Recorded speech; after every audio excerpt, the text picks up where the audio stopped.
espacios de reflexión, diálogo y debate en torno a temas que nos conciernen como facultad. Se crearon a raíz de pues las diferentes situaciones que hemos venido atravesando en los últimos meses, que nos han cuestionado como educadores, como facultad, y que consideramos son espacios de diálogo y de conversación que nos pueden nutrir a todos los que hacemos parte de esta comunidad académica. Hoy es el primero de una serie de encuentros que vamos a tener como facultad y que esperamos se vayan consolidando como espacios esenciales para la conversación y para la construcción conjunta.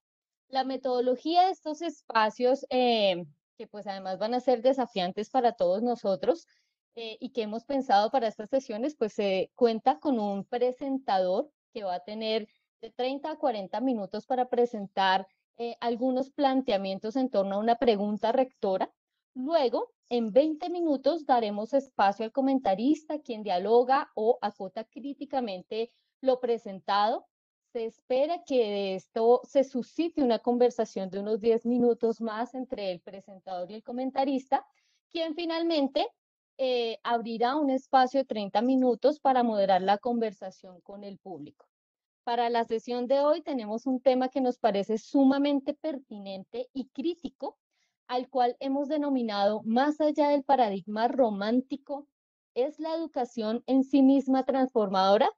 Que es también nuestra pregunta rectora para el día de hoy. Tenemos dos invitados, nuestro presentador, que es el doctor Juan Guillermo Mancilla, profesor de Estado en Historia, Geografía y Educación Cívica, y licenciado de Educación por la Universidad de la Frontera Chile, es magíster en Desarrollo Regional y Local por la Universidad Academia de Humanismo Cristiano de Chile, doctor en Filosofía y Letras por la Universidad Pontificia de Salamanca, doctor en Historia del Mediterráneo Medieval por la Universidad Autónoma de Barcelona.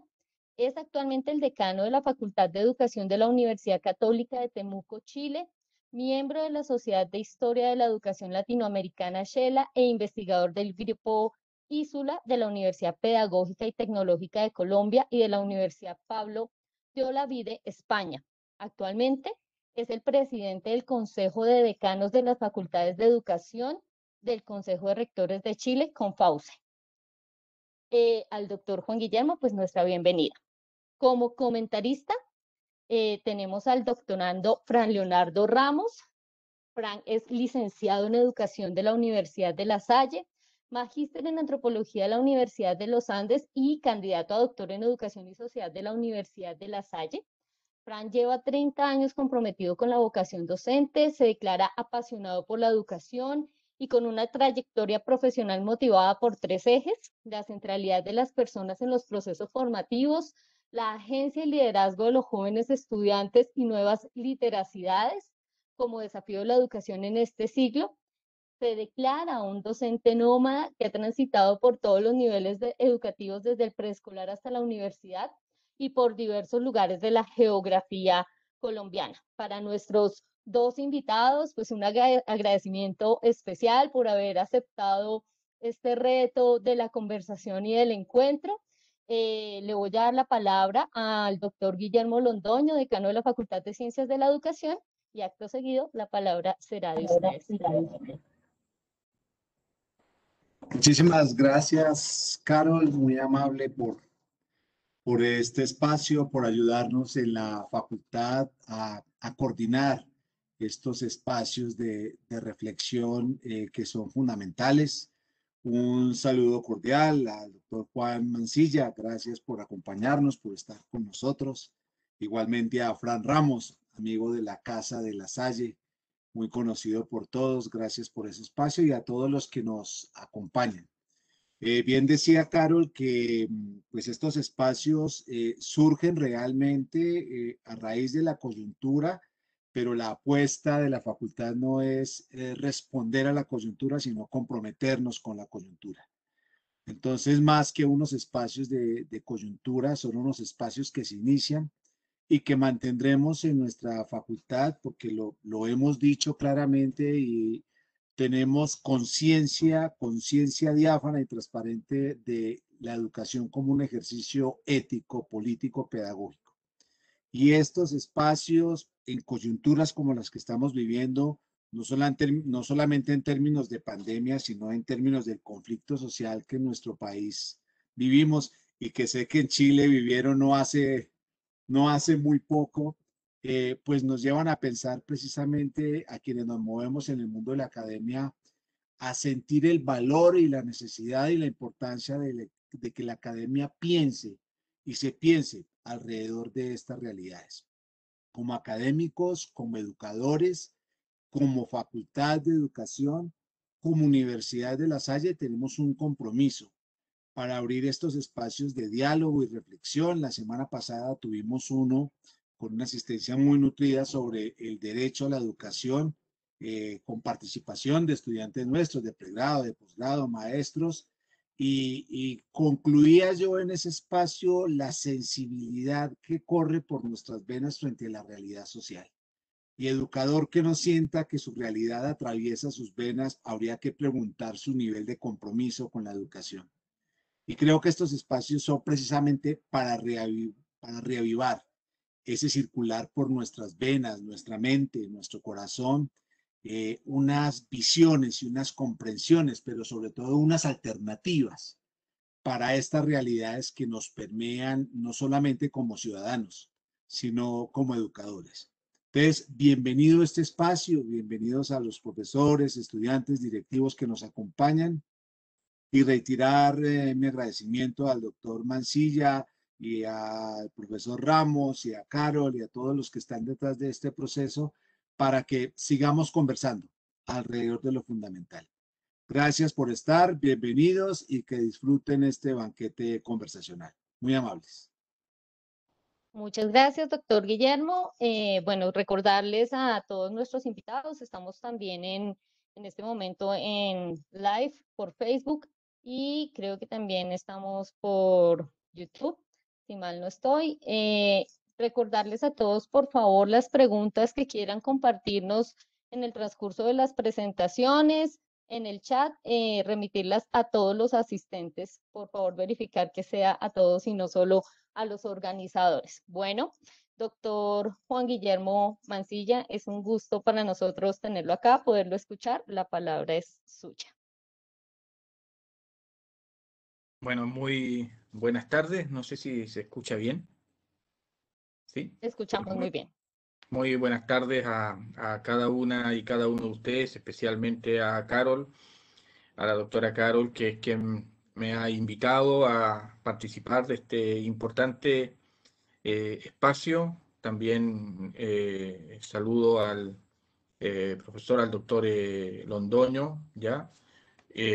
A Frank, que está ahí. Un gusto conocerles en esta fría tarde aquí en la ciudad de Temuco, en el centro sur de Chile. Desde ahí le hablo.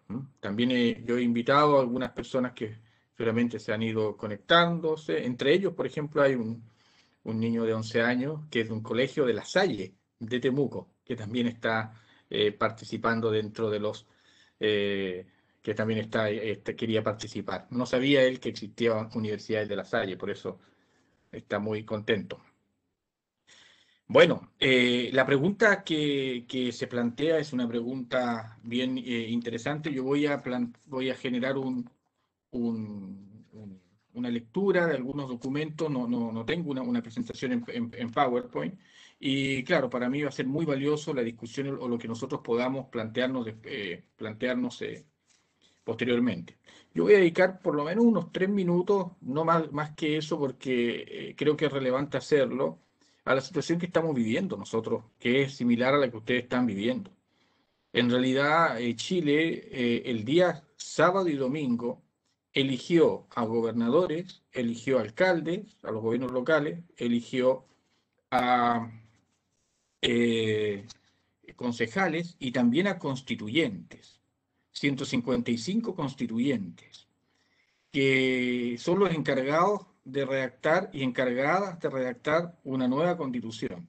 Esa elección fue posible no producto del discernimiento de los políticos de Chile, sino de la lucha que se dio en la calle, principalmente. Y es son 155 constituyentes de manera paritaria, es decir, creo que son 77 o 78 hombres y mujeres con escaños reservados para los pueblos originarios. Y la elección que hubo de gobernador y fue una cuestión impresionante, si ustedes revisan, la gente no votó por los políticos tradicionales, lo cual también puede ser peligroso si uno lo mira, pero en general votó por otras fuerzas. Y en realidad hay situaciones muy inéditas que están ocurriendo en un país tan conservador como Chile. Santiago, por ejemplo, por primera vez, ni en la época de Allende, tiene una alcaldesa comunista. Por ejemplo, que eso es bastante inédito, mirándolo sociológicamente.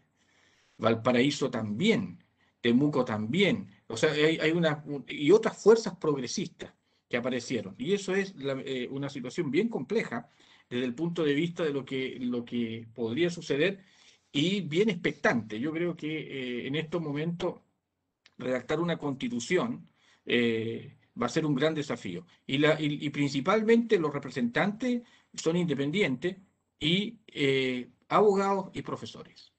Entonces yo creo que hay una esperanza bien interesante ahí respecto de lo que pueda suceder. Y lo que está sucediendo en Colombia también, yo creo que va hacia allá desde el punto de vista de esta distancia que hay entre las clases políticas, entre el tipo de Estado que se ha formado en América Latina y sus ciudadanos y ciudadanas. Yo creo que hay una cuestión interesante ahí para reflexionar. Así que igual toda la solidaridad siempre con el pueblo colombiano, pueblo que estimo muchísimo. Creo yo, y ya entrando a la presentación, ahí me avisarán si es que me paso el tiempo, yo creo que no, voy a tratar de ser lo más responsable con aquello, es que hay que partir de una pregunta que creo que es clave. ¿Para qué educar? Yo creo que esa es una pregunta teleológica, es una pregunta importante, porque el para qué educar marca lo que realmente puede suceder con la educación, en términos de esta idea si es transformadora de suyo, de por sí, la propia educación. Siguiendo a varios autores, uno de ellos muy interesante, que es Kieran Egan, él dice que hay al menos tres grandes propósitos o telos que tiene la educación. Uno es mantener las tradiciones, naturalmente. ¿Ya? Toda educación, todo sistema educativo que escolariza, ¿ya? Debe mantener la tradición y lo hace a través de sus programas de estudio, sus contenidos, lo que ahí se prescribe desde el currículum oficial. Pero a la vez, a la educación se le solicita activar todas las facultades humanas. Por eso que se habla de un desarrollo pleno, cognitivas, actitudinales, morales, volitivas. Hay que activar eso, activar las capacidades humanas, la actitud, el conocimiento. ¿Ya? Y por otra parte, le correspondería a la educación, como telos, estoy siguiendo a Egan principalmente, la socialización, que en el fondo tiene que ver con esa idea romántica, ¿verdad?, de Rousseau, de que el ser humano deje de ser un salvaje, no se dice en esos términos, pero es la socialización. El problema, y ahí empieza el tema, es que en la medida que más se intente mantener la tradición, menos se puede transformar la sociedad. Y en la medida que más el ser humano se active cognitivamente, se supone que va a adquirir un carácter reflexivo que le va a permitir darse cuenta que no es posible mantener esa tradición, que no debe ser mantenida esa tradición y debe cambiar. Entonces yo creo que ahí hay un asunto muy relevante. Y esto seguramente fue lo que llevó a Sigmund Freud en su momento a decir que en la vida hay tres tareas que son imposibles: educar, gobernar y psicoanalizar. Imposibles, por donde se le mire. Entonces, dicho eso, yo creo que eso es un primer... Dicho eso, creo que hay que pasar a otro tema, ¿ya? Que tiene que ver con plantearse este tipo de preguntas siempre desde una perspectiva de larga duración.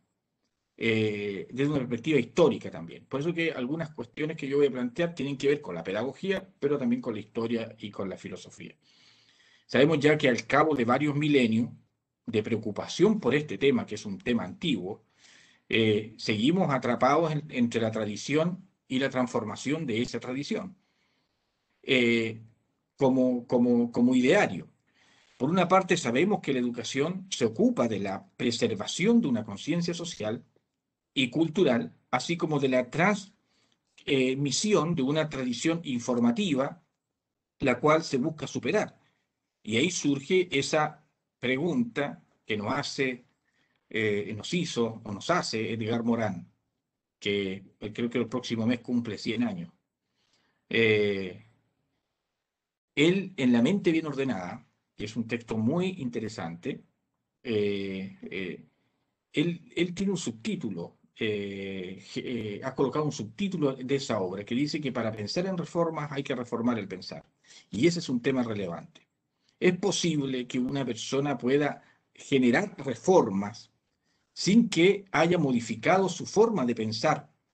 ¿Es posible modificar la forma de pensar desde la filosofía? Por ejemplo, no es correcto, desde cierta filosofía más crítica, no es correcto hablar de otras razonabilidades u otra razón u otra lógica, sino que más bien de una restricción de la razón o una ampliación de la razón, más que de otra razón, porque somos, al fin y al cabo, Homo sapiens, no somos otra especie. La razón se puede ampliar o se puede reducir. Y en ese sentido es donde aparece esa pregunta relevante. Exigimos de la educación que nos proporcione una mayor vitalidad cultural, ¿ya? Y muchas veces obramos así sin tener clara conciencia de que nuestra misma exigencia es en definitiva el resultado de una serie de procesos históricos, y ahí viene esa otra idea fuerza, que es pensar históricamente este asunto y no solo desde un realismo ingenuo o técnico, o que este es un problema de cuántos estudiantes hay en una sala de clases, o solamente un tema de salario, o desde una lógica solamente didáctica, que sería mnemotécnica, desde un presentismo omniexistente que actualmente nos inunda. Y ahí la educación presenta una característica que es especialmente destacada. Más que ningún otro proceso cultural, arrastra consigo toda la tradición de su pasado y la proyecta en el presente, aun cuando ese pasado se traduzca en presupuestos, prácticas, actitudes y creencias más latentes, podríamos decir, que manifiestas. Si queremos llegar entonces a una comprensión de la educación en el pleno sentido de la palabra, necesariamente debemos mirar por el retrovisor. El pasado y el futuro siempre se van a encontrar complicados en su ahora, que ese es un gran drama de la propia educación. Cuando se dice, por ejemplo, educar para la vida, es como desconocer que ahora estamos en la vida misma y es que hay que educar para hoy. Es decir, es como si estuviésemos en el útero, por decirlo de alguna manera. Educar para la vida significa desconocer que hoy día no se estaría educando desde ese gran relato postmoderno. Y aquí evidentemente hay un conflicto que es de naturaleza dialéctica entre una concepción de la educación como actividad de conservación, por una parte, y como actividad de creación, por otra, de transformación. Y yo creo, siguiendo la propia lógica occidental, en este caso de Hegel, que culmina en la síntesis, la tesis, antítesis, síntesis, que ambos aspectos de la educación, ambos telos, podríamos decir, forman parte de un mismo proceso de transmisión y reconstrucción crítica de la cultura, y esto no excluye el reconocimiento de los intereses colocados que siempre van a estar en este debate de los distintos grupos. Ahí es muy ilustrativo el texto de Habermas, ¿verdad? Conocimiento e interés. La intersección, el no diálogo de un conjunto de intereses que siempre están presentes ahí. Otro asunto que parece claro es que la educación debe extenderse en toda la medida de lo posible, aun cuando no esté comúnmente del todo claro por qué ni cómo puede y debe efectuarse esa extensión. Y en ese sentido es que...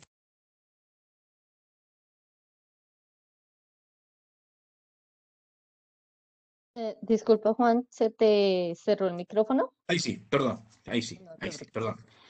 La educación, yo cuando hablo de la educación estoy hablando de la educación en un macro sentido de la palabra. No quise entrar a la diferenciación entre educación y escolarización, que tiene que ver con otros aspectos, sino que la educación en su sentido más amplio. Siempre ha tenido la posibilidad de pedirle a la utopía que tuviera en cuenta al presente, y la utopía, podríamos decir, de requerirle a la educación que valorar, exigir, incluso proyectar, un futuro diferente para la humanidad.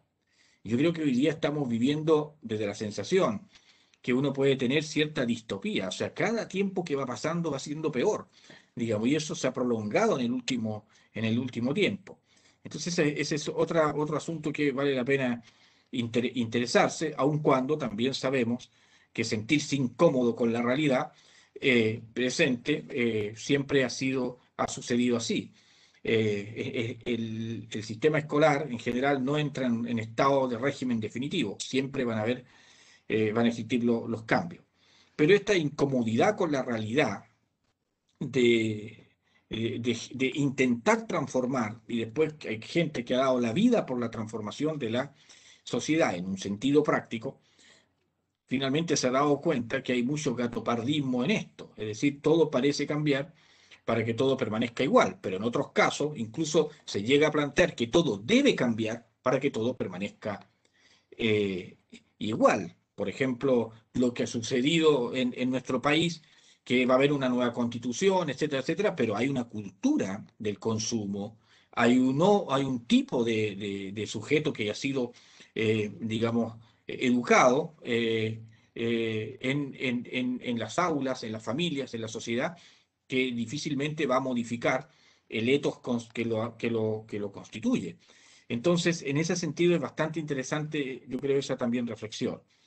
Al fin y al cabo, y como muy acertadamente apuntó Miller, Hugh Miller, los obstáculos con los que hoy día nos encontramos, el profesorado, son solo, dice él, oportunidades con espinas. Y los actos de educar y ser educados se anudan a las adversidades con la finalidad de que una determinada ejecución de la acción educativa se constituya y tome forma en base a este complejo proceso de superación que le presupone. Me permito citar a David Hume, que a su vez citó en alguna ocasión la historia de la guerra del Peloponeso de Tucídides, que fue la primera página, según Hume, de la historia universal, donde se empiezan a escribir cómo son las personas realmente. Es una descripción muy interesante de una guerra con unos personajes que estaban condenados a las discrepancias y a no ponerse de acuerdo entre ellos, ¿ya? Y reducen el mundo y la relación con él a simples ejercicios de su libertad, dejando de lado todo lo que no emana de la actividad especulativa de la propia conciencia. Entonces, digo esto porque se genera ahí una especie de ipseidad, una ambición personal destinada finalmente a la conquista del otro, desde un punto de vista de intentar planificar que el otro aprenda lo que yo quiero que aprenda.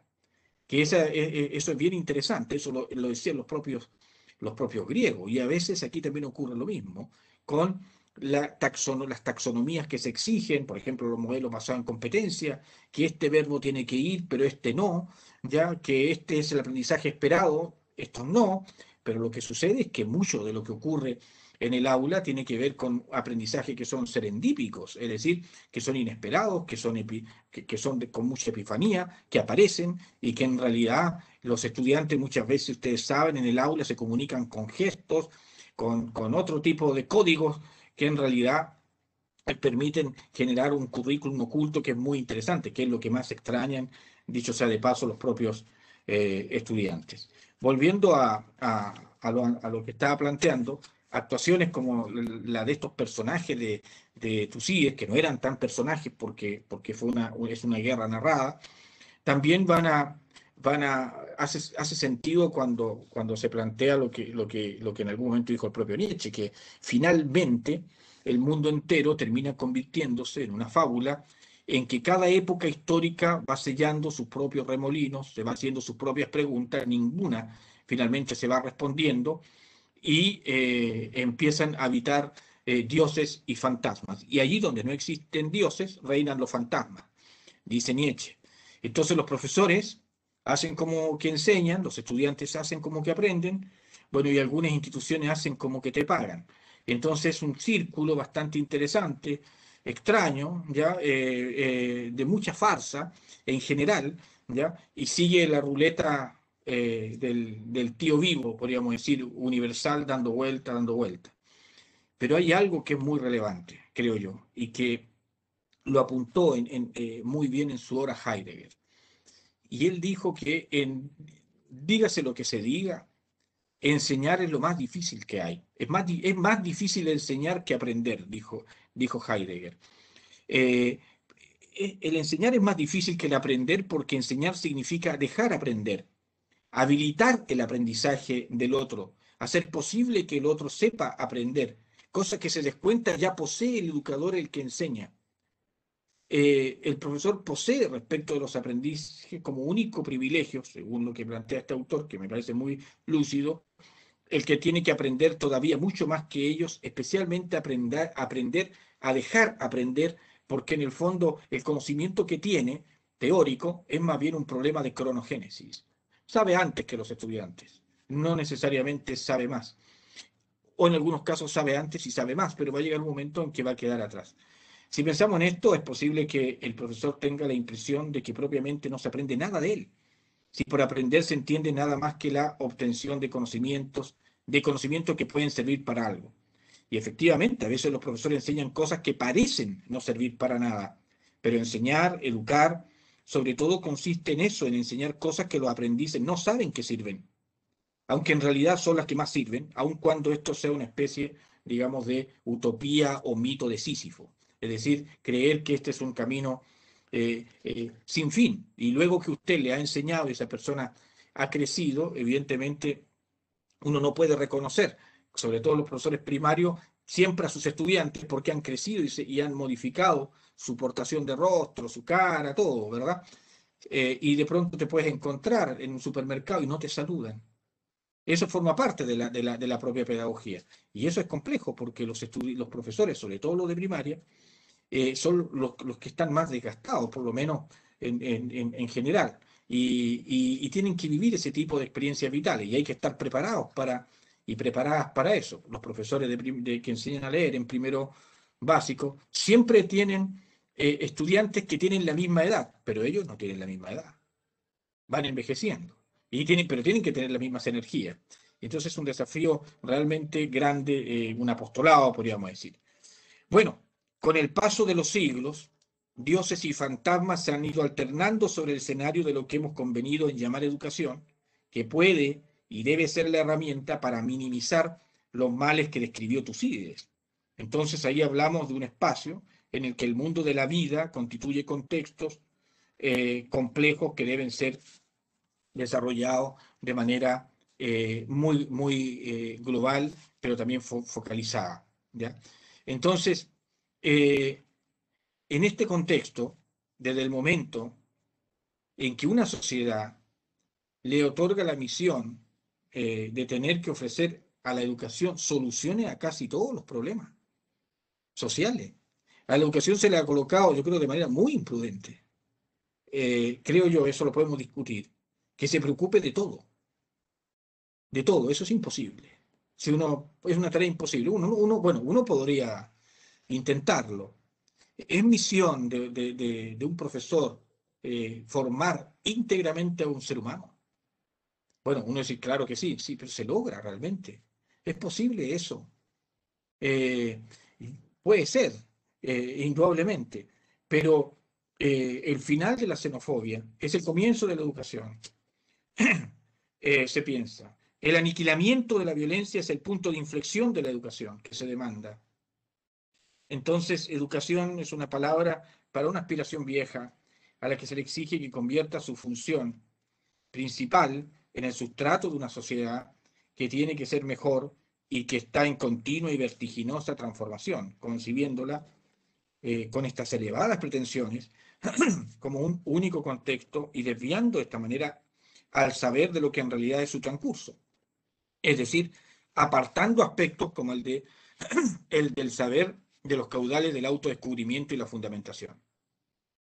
Entonces, en este sentido, la educación como un proceso global centrado en las últimas décadas en la obsesión por alcanzar una matriz de sociedad ideal, gracias a su presunta capacidad cuasi medicinal, como sistema también, planificado por la política, pero que no necesariamente adquiere verdadera organicidad en el sistema en el cual opera, que opera, por ejemplo, en algunos casos de manera muy monocultural, homogeneizante, que anhela el crecimiento de una mismidad cimentada para mantener el orden social dentro de procesos de articulación más amplios.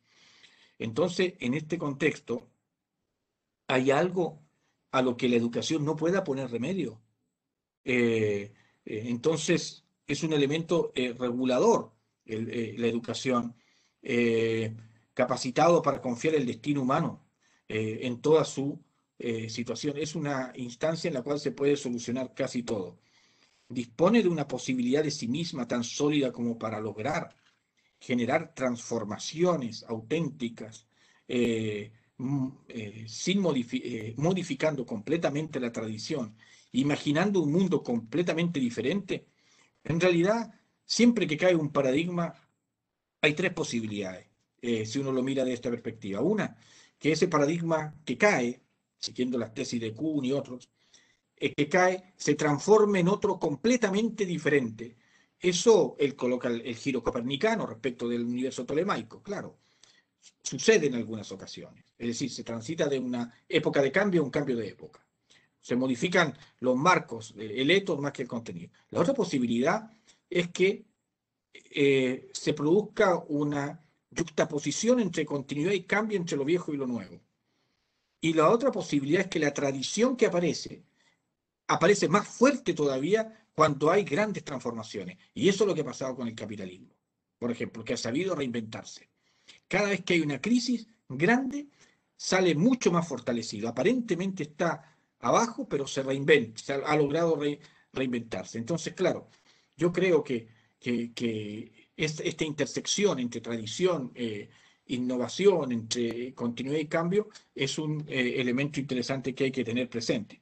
Creo que también es ahí el sentido estratégico, por ejemplo, de lo que planteó en su hora Vygotsky. Creo que también es interesante colocarlo en la mesa, que va en sentido opuesto a lo que plantea Foucault, por ejemplo. ¿Por qué? Porque en el año 1926, Vygotsky dice que, bueno, la educación es fundamental, pero la vida se convierte en creación, pensando en la pregunta que se hace originalmente, en creación, en otra cosa, cuando se libera definitivamente de las formas sociales que la deforman y mutilan. Los problemas de la educación se resolverán cuando se resuelvan los problemas de la vida y se modifique el sistema en el cual está montado. Porque las condiciones sociohistórico-culturales determinan al individuo, etcétera, etcétera, etcétera. Por ejemplo, Foucault, después de lo que pasó en mayo del 68, dice que hay que cambiar el sistema desde dentro del sistema, desde nuevos procesos de subjetivación, desde nuevas dinámicas de comprensión del poder, etcétera, etcétera. Yo no voy a entrar en ese detalle, pero sí es otra posibilidad, otra idea interesante. Y ahí está toda esta idea de deconstruccionismo, que hay que deconstruir lo construido, reconstruir, y es muy interesante lo que está sucediendo también con el propio suceso, la propia esta idea de derribar monumentos, en fin, que tiene mucho elemento simbólico acá en América Latina. Por lo tanto, ahí hay una situación interesante de hiperrealidad que tenemos y que de pronto aparecen recetas de cómo ir haciéndolo. Casi como al modo del bálsamo de Fierabras, ¿verdad? De Don Quijote, que era una poción mágica capaz de curar todas las dolencias del cuerpo.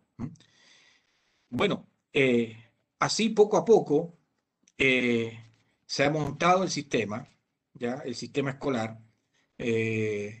con distintas concepciones curriculares también y pedagógicas que están presentes en las prácticas también discursivas de los maestros y maestras y que hace que realmente lo que suceda sucede en la escuela, en lo que decimos, en lo que hacemos, sea un verdadero enredo, ¿ya? Porque si uno sigue a Elliot Eisner, por ejemplo, que fue un gran curriculista norteamericano, el que escribió un texto que se llama El Ojo Ilustrado, y él también desarrolló toda esta idea de las concepciones que tenía el profesorado, antes que aparezcan todas las teorías de las creencias o incluso el tema de las teorías implícitas y explícitas, etc. y él dice que al menos hay distintas corrientes, concepciones que están en los discursos del profesorado, dependiendo si están en el campo, en la ciudad, etcétera, etcétera. Hay algunos que dicen que los estudiantes, por ejemplo aquí en Chile, que los estudiantes que están en enseñanza media tienen que llegar a la universidad. Es una concepción curricular racionalista académica, ¿verdad? Tienen que llegar a la universidad y se preparan para eso, con todo un currículum estandarizado, que saquen puntaje, que lleguen a la universidad, se entrenan para eso. Hay preuniversitarios, sacan puntaje, llegan a la universidad. Y los colegios se olvidan de todo, solamente los entrenan, ¿verdad? En lectura veloz, capacidad de respuesta al ítem, geometría euclidiana, matemática y lengua castellana sobre todo. Y ahí se produce la discriminación. Imagínense cómo le va a los pueblos originarios en esas pruebas. Luego tenemos una concepción curricular muy vinculada a instituciones confesionales, sean luteranas, protestantes, católicas, judías, qué sé yo, que sean buenas personas. Elliot Eisner dice, ignorantes, pero buenas personas. Entonces nosotros podemos tener un colegio, aquí en el mismo Temuco, con una cuadra de distancia, donde hay racionalistas académicos, con el mismo perfil que le dan, no sé, están en jornada, unos en la tarde y los otros están con geometría, ¿ya? Y aprendiendo otro idioma. Porque ese es el proyecto educativo institucional, que hay, que está anclado en la Constitución que se está muriendo, se está enterrando acá. Porque es más importante la libertad de elegir el colegio que una educación basada en derechos para que todos tengan la misma posibilidad de experiencia formativa. Tercera concepción curricular tiene que ver con la empleabilidad, es decir, que sea alguien en la vida, ¿ya? Toda esta idea de que sean personas que ojalá sean alguien en la vida, muy ligado a una concepción transformadora, freiriana, para que no sean lo mismo que fui yo, etc. Colegios rurales, multigrados. Luego otros que logren la empleabilidad, que son los colegios técnicos profesionales que tienen eso. Y luego está todo esto de mindfulness, que todo lo que tiene que ver con aprender a aprender, quién dijo que no se puede, la activación cognitiva, las neurociencias, los neuromitos, toda la cognición humana y la psicologización de la educación. ¿Cuál es el problema? Que cuando interactúan todas esas concepciones en una sola situación, ¿qué hacer? Ahí se produce, yo diría, lo que, si ustedes buscan esa escultura de Hermann Hesse, donde hay una escultura que él no sabe para dónde ir, es muy interesante, no sabe qué camino tomar. Yo creo que es muy interesante poder saber nosotros como profesores o individuos, cuáles son las concepciones curriculares que tenemos, qué es lo que nos ha demandado tradicionalmente la historia de la educación y las instituciones en la que estamos. Entonces, con esto ya finalizo. Para finalizar, uno podría preguntarse ¿para qué sirve la enseñanza? Bueno, yo creo que la función principal, y ahí sigo bastante a Edgar Morán, de la escuela en particular, en su amplia acepción, debería ser la de formar personas más capaces de afrontar su destino, ¿verdad?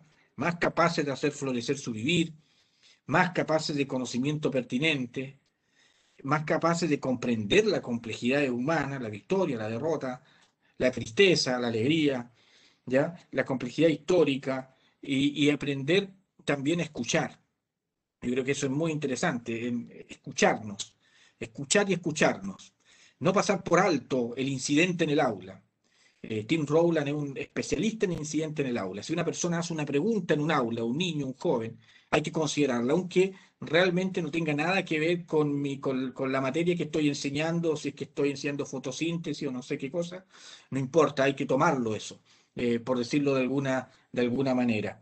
Por eso tenemos dos orejas y una boca, entre paréntesis.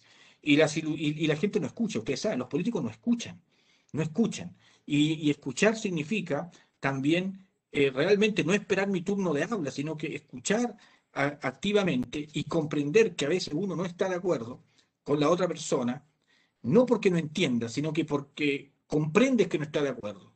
Entonces a veces se producen unos diálogos en los cuales una otra persona dice, pero yo te voy a explicar de qué se trata. Es que no tienes nada que explicar, no estoy de acuerdo. Entonces esta política de consensos no es tampoco tan positiva. Hay que avanzar en la diferencia.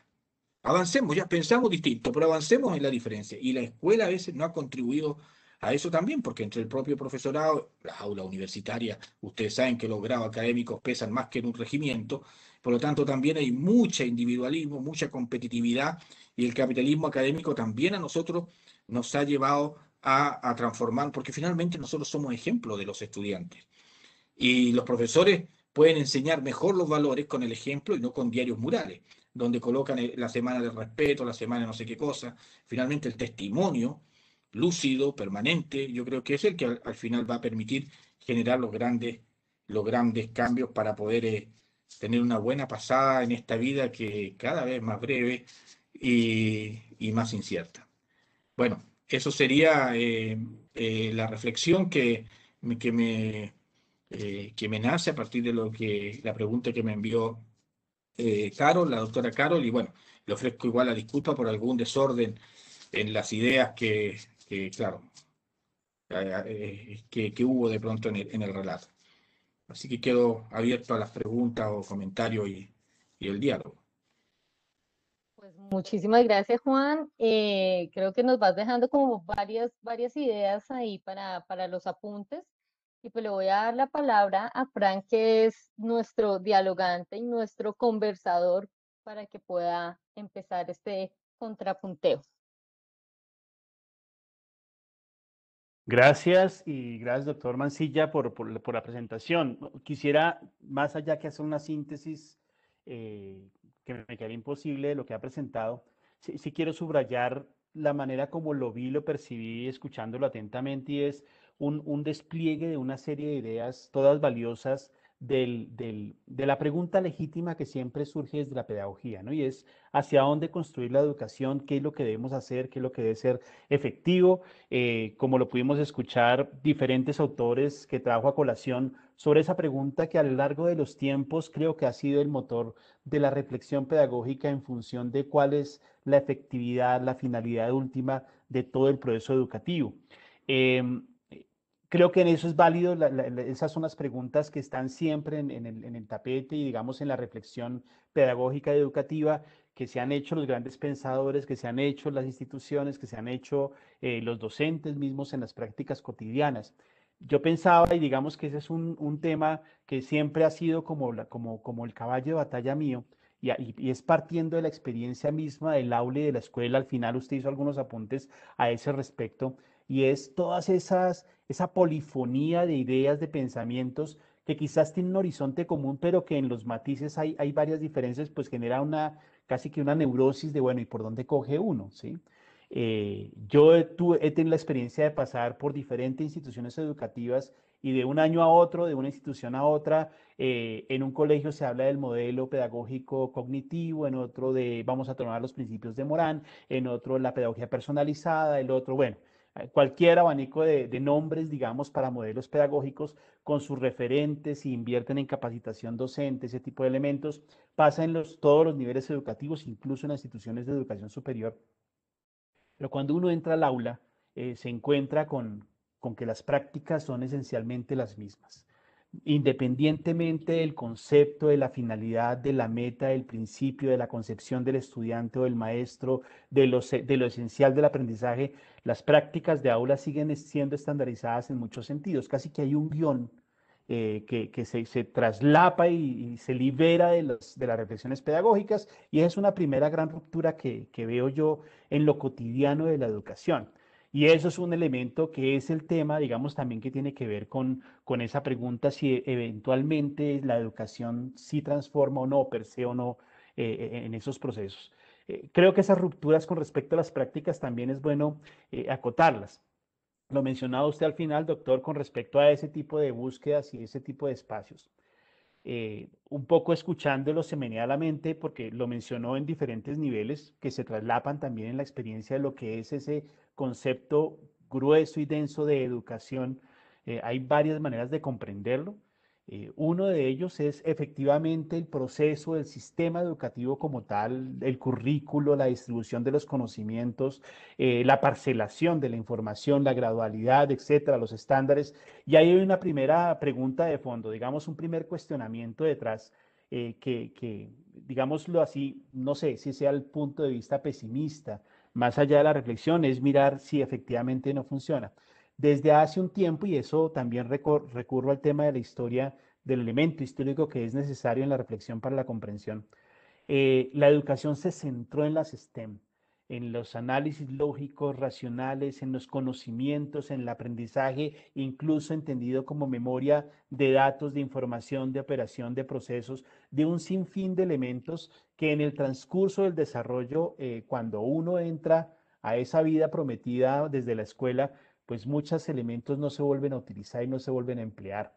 Ese tema de las STEM, más allá de lo útil o lo no útil del aprendizaje durante el proceso educativo, ha sacrificado, lo más crítico es sacrificar lo esencial que es la formación en las humanidades, en las artes, y aquí traigo a colación la crítica y la reflexión de Nussbaum en torno a eso. Esa educación que se formalizó con énfasis en las matemáticas, con énfasis en la lógica, con énfasis en los datos y en los conocimientos de las ciencias duras, sacrificó las artes y las humanidades. Y eso ha decaído hoy por hoy en lo que Nussbaum llama educación para la renta. Y una educación para la renta que ha sacrificado el desarrollo del pensamiento crítico, tiene que ver con ese potencial transformador de lo social, que se ha centrado en una serie de saberes y de estándares de conocimientos que tienen sentido solo por las pruebas estatales o por las mediciones internacionales, que en últimas terminan retroalimentando un proceso que esencialmente es educativo, pero que no tiene ningún impacto directo en la sociedad. Y sí, al sacrificar este carácter creativo del pensamiento crítico, de este pensamiento divergente que es propio o digamos que es un resultado de la educación de las humanidades, ahí hay un vacío grandísimo. Tiene que ver también con lo que el doctor mencionaba, con ese esquema de pensar una sociedad ideal. Y ese es el modelo, digamos, el concepto clásico de la educación moderna. La educación per se es una institución que se creó para poder favorecer la construcción de una sociedad ideal, de construir un ciudadano con unas características, de construir unos procesos éticos con unas características, pero hoy por hoy, siglo XXI, en donde nos encontramos entre la diversidad cultural, las diferentes formas de pensamiento, los diferentes saberes inclusive. Lo mencionaba en los temas étnicos, pero digamos a nivel regional hay una cantidad de experiencias personales y culturales que no caben dentro de ese imaginario universal de la sociedad y que es más pluriversal, como lo menciona Arturo Escobar. Ahí también hay otra gran ruptura frente a lo que queremos buscar, una sociedad imaginada que ya no es, que ya no existe, que ya no sabemos cómo figurarla, y unos escenarios que son diversos, que son plurales, que son un poco caóticos, si se quiere, que son líquidos, si se quiere, utilizando expresiones de Bauman, y ahí encontramos un modelo educativo, unas prácticas educativas, porque no me meto en el mundo del discurso, son unas prácticas que no dan la respuesta acertada, y ese es también otro cuestionamiento. Pero estaba hablando de la educación como proceso, como sistema educativo curricular que ha favorecido unos elementos y que ha sacrificado otros. Y esa es también parte de la pregunta de cómo no volver, sino cómo retomar y cómo utilizar o canalizar ese tipo de esfuerzos y educar para este nuevo tipo de realidades. Los, las problemáticas que estamos viviendo hoy, esta explosión social, es claramente el reflejo de unas necesidades sociales que no tienen mucho que ver con las STEM, que tienen más que ver con ese otro tipo de elementos sociales, culturales, humanos, de necesidades, de competencias, de oportunidades. Y a veces en ese discurso la educación como tal no encuentra una salida.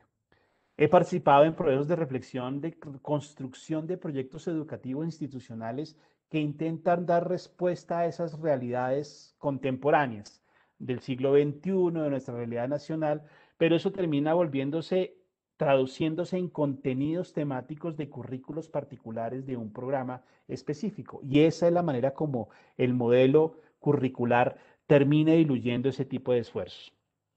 El segundo elemento, cuando entiendo la educación, es también entenderla como un espacio de interrelación sociocultural. El doctor hacía referencia en algún momento del currículo oculto. Yo personalmente pienso que el currículo oculto terminó siendo un eufemismo que externaliza algo que es esencial a la educación. Nos quedamos con lo curricular Y el currículo oculto sí existe, son las relaciones, son las dinámicas, son las tensiones internas, pero eso que es esencial de la socialización, porque en última la socialización es ese encuentro y ese aprendizaje de interacción, de resolución de conflictos, de aprendizaje mutuo, de desarrollo ético, de negociación de valores, de una cantidad de cosas, queda al margen, lo marginalizamos y es ahí donde suceden los procesos transformadores, porque ese espacio cultural se conecta con las otras realidades en donde viven los estudiantes, donde viven los docentes, por hablar de los dos actores principales del proceso educativo. Y están con los temas familiares, están con los temas productivos, están con los temas regionales, con los temas globales, hoy con toda la interconectividad que hay. Y esos dinamismos se encuentran en el aula, pero no hacen parte intencional del proceso formativo. Se mencionan, se tienen en cuenta, se subrayan, pero no hemos encontrado una forma de, yo no digo curricularizarlo, pero sí de pensarlo en función de poder aprovechar ese impulso y renovarse internamente, como debe hacerse la institución. Por el contrario, creo que la reacción, y esta es una intuición, de la educación como tal ha sido retrotraerse y volverse autocontenida en sus prácticas y en sus procesos, y eso también hace parte de ese deslinde que hay. Eh, Mencionaba algo muy importante en el tema de, terminaba con eso usted, doctor, y es avanzar en la diferencia. Y creo que ahí está la principal ruptura. Las condiciones sociales y culturales de hoy no son las de hace ni siquiera 20 años. Y las prácticas educativas siguen siendo con muchos elementos o muchos componentes del siglo antepasado ya, y eso es también parte del vacío, del gap que tenemos nosotros en prácticas educativas. Cuando yo sigo entendiendo que lo esencial de la educación, cualquier cosa que sea que definamos como esencial, el objeto de la educación se traduce en actividades y contenidos que se dan en un aula a través de un PowerPoint o a través de unas lecturas, ahí creo que se perdió el horizonte por completo. Cuando uno ve en el escenario real que hay debates entre los estudiantes y los docentes y en últimas termina imponiéndose el poder del docente porque es lo que yo quiero que ustedes hagan para mi clase, ahí creo que se rompió la situación de este proceso. Cuando uno crea márgenes y blindajes con respecto a la realidad, cuando uno ve en las escuelas que hay debates de los profesores para que prohibamos los celulares en la clase porque no me dejan dictar mi clase tranquilamente, porque los estudiantes se distraen, cuando piden cancelar internet para evitar que podamos enterarnos de la información y nos saturemos, ahí hay unas rupturas grandísimas del proceso educativo y creo que tiene que ver con ese carácter sociocultural, porque la educación en últimas termina siendo una serie de instituciones, unos procesos, unas prácticas que están insertas en la realidad, pero a veces parecen unas esferas que son impermeables. Moverse en esas fronteras es complicado y ha generado, lo hemos visto en estos días a propósito de esa situación que estamos viviendo, tensiones. Expresidentes o concejales o congresistas que denuncian que los profesores están metiendo en temas políticos y lo llaman adoctrinamiento. Eso hace parte de esas reflexiones de ese tipo de procesos. Profesores que se han unido a la causa y se han manifestado, incluso han salido a defender las manifestaciones de los jóvenes en función de muchas cosas. Ahí uno ve la importancia y el valor que tienen porque los muchachos reconocen ese tipo de pesos. Pero eso me lleva al tercer aspecto, y con esto redondeo la idea, de entender la educación desde la institucionalidad. Y esa es una pregunta que planteaba en algún escenario que lo he compartido con algunos directivos, especialmente universitarios. Cuando la universidad, por poner un ejemplo, que tiene tanto respaldo social, que tiene tanta credibilidad, se margina de tomar postura frente al proceso, se margina de tomar posición frente a la crisis, y entiendo que no es una tarea fácil, ahí está perdiendo un terreno importantísimo. Un estudiante tiene en su cabeza un referente, universidad tal, yo soy de la universidad tal, yo soy tal, y cuando sienten que la universidad simplemente manda un comunicado donde dice, bueno, les damos permiso para que participen en las marchas, ahí se pierde mucho, se muestra que hay una marginalidad frente al proceso. Y creería yo, con el valor que tienen estas instituciones, de tomar postura, no digo yo tomar partido porque no es el punto y no es el asunto, pero sí tener una visión crítica, no solo desde el punto de vista del experto, del investigador, del docente, que esas voces las hemos escuchado a nivel de, digamos, del escenario, pero sí como institución en función de, hombre, hay que tener en cuenta ese tipo de cosas, esas voces no las hemos escuchado y la institucionalidad ahí sí tendría un valor importante. Y creo que claro, salvaguardando lo complejo que tiene que ver con temas de relacionamientos, con temas políticos, con temas de sostenibilidad inclusive, pues es muy complejo una institución tomar partido. Ahora, la institución en cabeza de quién, y eso creo que también hace parte de ese impacto social que requiere. Si las universidades que han tomado postura y se han expresado como tal, tienen un impacto grandísimo al respecto. Y he conocido, digamos, de mano directa por la experiencia con compañeros y colegas docentes, los debates internos que se han dado en algunas instituciones en función de eso, más por el escándalo que se pueda generar, más por salpicar el buen nombre en la institución. Entonces la tendencia es a quedémonos callados y tomemos una postura muy neutral, muy diplomática al respecto. Creo que en ese escenario lo que planteo es, en función, para cerrar ya este espacio, creo, doctor, que las apuestas y la reflexión grande que ha hecho la pedagogía en función de para qué educar, ha tenido muchas rutas y creo que en el horizonte se encuentran. En las prácticas y bajar y volver eso práctica cotidiana, volverlo parte de la experiencia del cotidiano de venir del encuentro con los estudiantes, con los docentes. Hay un mundo de elementos que no se han tenido en cuenta y que están vacíos y creo que es lo que creo crea la desconexión del asunto.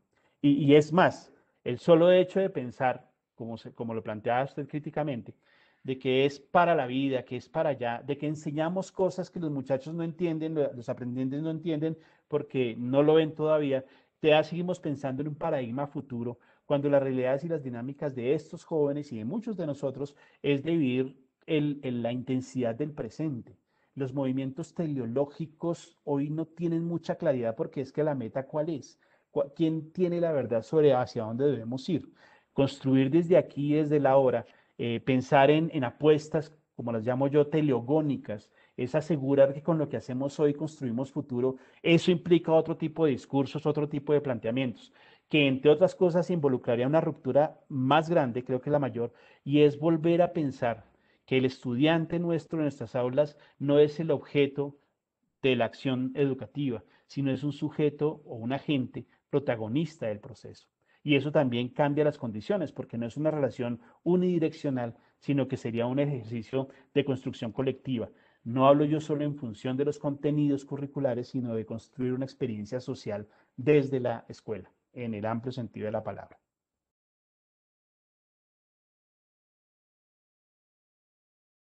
Listo, Frank, muchas gracias. Yo ¿Me mostrándote el pasé? papelito que tenía 5 minutos más. Vale, muchas gracias, Frank.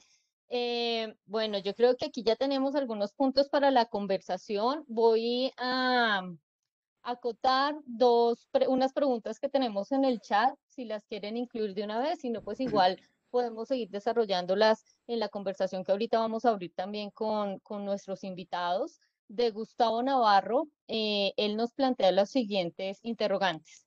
¿Deberían los sistemas educativos ajustar modelos en los que se predomine más la práctica real? ¿Y qué porcentaje de tiempo consideran que sería pertinente con el fin de que los estudiantes salgan realmente preparados para el mundo? Esas son dos preguntas que nos hace Gustavo Navarro, y Jesús plantea una pregunta para el doctor Juan Mancilla. ¿Qué papel juega la evaluación en este proceso de transformación social a través de la educación? ¿Qué debería o debe ser la evaluación? Esas son preguntas que ya tenemos en el chat. También tenemos de Saskia Vázquez. ¿Cómo podemos desarrollar el pensamiento crítico partiendo de todo lo que está pasando en el país? Y una que voy a incluir como para el diálogo y la conversación en los próximos 10 minutos, pensando un poquito en los planteamientos de Bourdieu y de Passerón, en términos de la violencia simbólica, ¿sí? Em, ¿Qué tan violentos son nuestros sistemas educativos? ¿Cierto? Y la educación tal como está pensada, y yo creo que por eso también hablábamos un poco de ese paradigma romántico de la educación tal como está pensada y planteada, el sistema educativo en términos, por ejemplo, de la homogeneización de los conocimientos, incluso más allá, las políticas públicas educativas tal como están pensadas, casi que de manera general para América Latina no son en sí mismas violentas simbólicamente, y cómo podemos desde ahí pues seguir en esta conversación acerca de si la educación realmente es en sí misma transformadora. Algunos apuntes, ahorita vuelvo a retomar otros que están dejándonos en el chat. Entonces, nuevamente, la palabra es suya, doctor Juan, y también doctor Frank para la conversación. Sí, bueno, muchas gracias, Carol, también a Frank por lo que ha planteado, porque eso inspira, bueno, este casi como un efecto dominó, otros debates, otras discusiones Sí. que son muy interesantes. Yo creo que cuando te escuchaba al principio, igual, creo que aquí hay un tema irrelevante asociado a la vorágine de la propia vida. Y creo que siguiendo esto que ha planteado el propio Jules Han, ¿verdad? Este arte de demorarse, de pensar las cosas un poco más antes de decidir, sobre todo para quienes lideran los procesos educativos, yo creo que es clave. O sea, yo creo que demorarse es relevante. Creo que la lentitud es un valor que hemos perdido junto con el silencio. Y creo que la pedagogía también tiene que, en ese sentido, hacerse cargo de esas situaciones.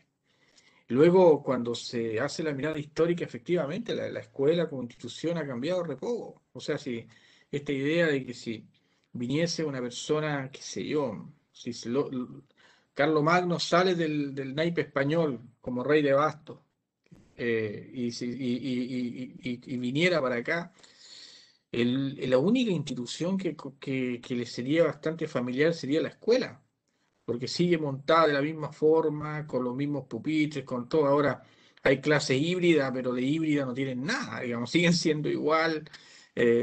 No sé, los pizarrones han sido reemplazados. En el fondo, sigue siendo más o menos lo mismo. Entonces yo creo que ahí hay cuestiones que siguen abundando y que está gobernada por una racionalidad técnica, instrumental, peligrosa, porque unidimensionaliza la vida, finalmente. Y ahí yo, cuando efectivamente me parece muy bien lo que plantea en ese sentido Frank, cuando habla de esta educación para la renta, naturalmente. Piensen ustedes, hay un texto que es muy interesante, que desde el punto de vista de las conclusiones a las que llega, que es de Ken Vine. ¿Qué hicieron los mejores profesores del mundo, de Estados Unidos, para llegar hasta donde, para ser considerados maestros, para llegar a ser lo que son? Es un estudio que siempre lo cito porque ahí él hizo un estudio para detectar qué rasgo tenían los mejores profesores. Cuestión muy compleja, discutir qué significa mejor profesor.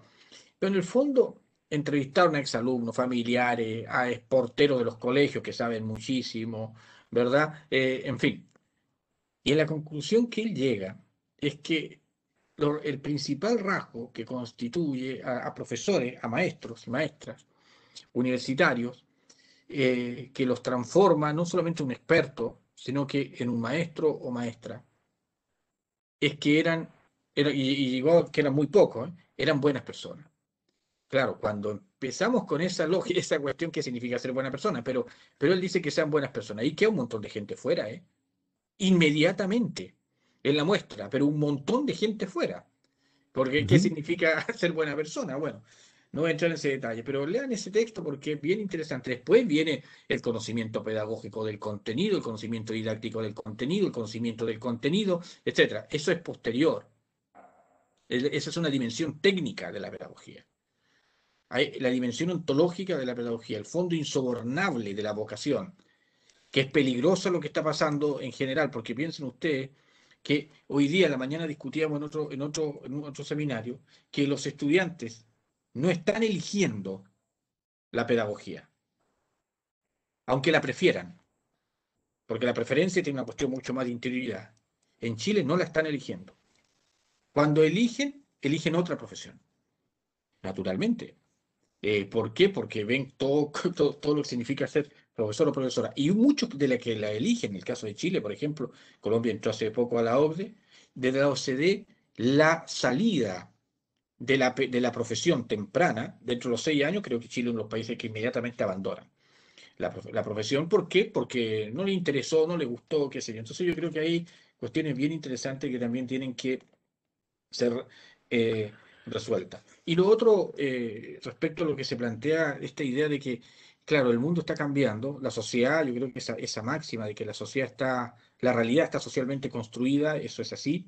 Creo que es absolutamente, la educación tiene un componente político, Freire lo dijo muchas veces, ¿ya? Cuando le preguntaron, ¿usted está actuando de manera política? Y él decía, no, yo no estoy actuando de manera política, estoy actuando de manera muy política.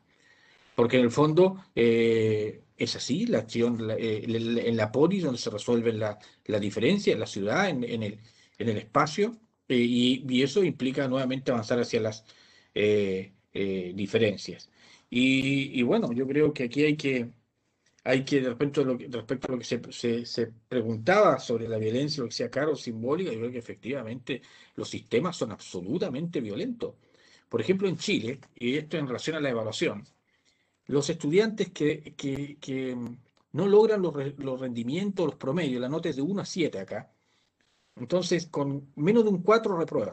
Si un estudiante reprueba, por ejemplo, 3 asignaturas en enseñanza media, tiene que dar todas las asignaturas el año siguiente. Eso no es racional. Imagínense si sucediese eso en la universidad. Tiene que dar todas las asignaturas, no solamente las que reprobaron. ¿Por qué? Porque si no cambia, y ahí entramos, ahí se colocó un punto central, la evaluación, que en el fondo es distinta a la calificación, ¿verdad? No debería haber calificación, a mi juicio. Si no cambia eso, se toca todo menos eso.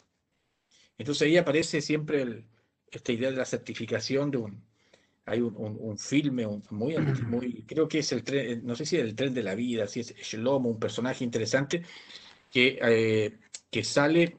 Él anda preguntándole a todos si es que ellos pueden certificar. Claro, sale de una abadía y le pregunta, ¿usted puede certificar que está bien? La persona le decía, no, ¿cómo voy a certificar que estoy bien? Bueno, le pregunta a 1, 2, 3, 4, 5, 6, 7 personas si pueden certificar que está bien. Y finalmente alguien le dice a él, oiga, ¿y usted puede certificar que está bien?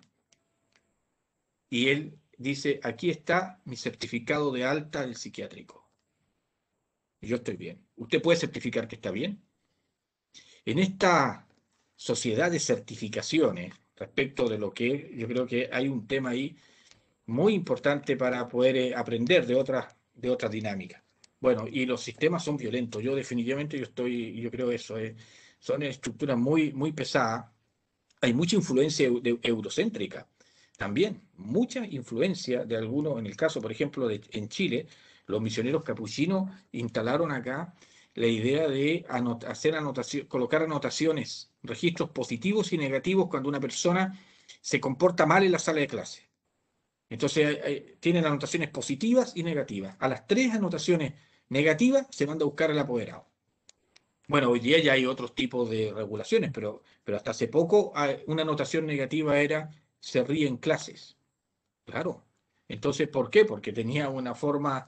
Entonces, yo creo que los sistemas siguen siendo bastante violentos en general.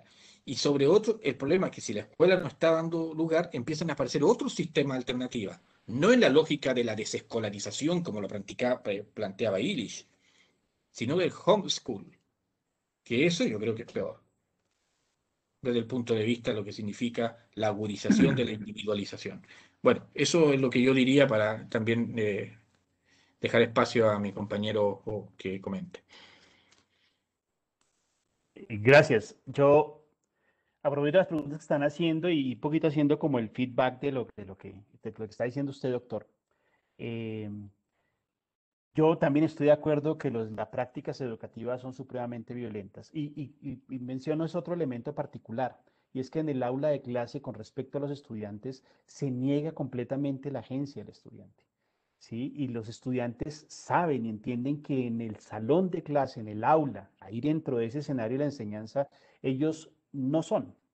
Está tan ritualizado, tan centrado en las formas, en los procesos, en los indicadores, en el plan, en los contenidos, que las iniciativas particulares no dan cabida. El pensamiento personal, las ideas personales, aunque se promueve el diálogo, no entran, no entran. No es una cuestión de la actitud del docente, es una cuestión del sistema y de las prácticas que están ritualizadas dentro del proceso. ¿Qué más violencia que esa que negar la agencia del estudiante? institucionalmente también hay que decirlo, al docente también se le niega su agencia, porque a veces queda cooptado por una serie de requisitos, documentos, informes, planes y tipo de elementos.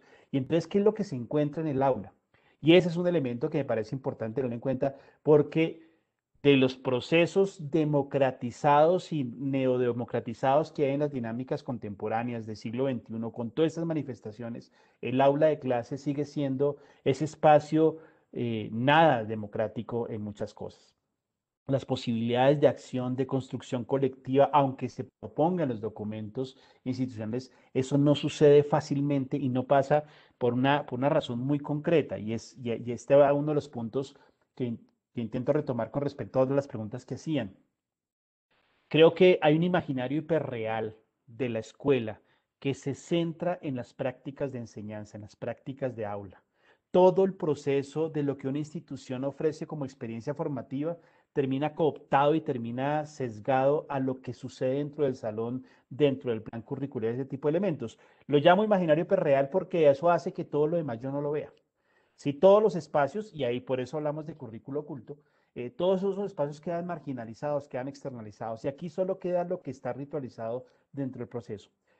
Por eso las preguntas suelen caer siempre en el tema, y bueno, eso como cuánto tiempo le damos a la formación integral, como cuánto tiempo, qué porcentaje del proceso se lo damos al pensamiento crítico. Eso es pensar en ese paradigma que es hiperreal, que no es real, pero que estamos asumiéndolo a pesar de las dinámicas, de la complejidad de la experiencia humana, de las búsquedas de conocimiento, de las búsquedas de aprendizaje, de esos saberes otros que están en el escenario de lo educativo. Creo que el problema está en poder romper ese tipo de imaginarios.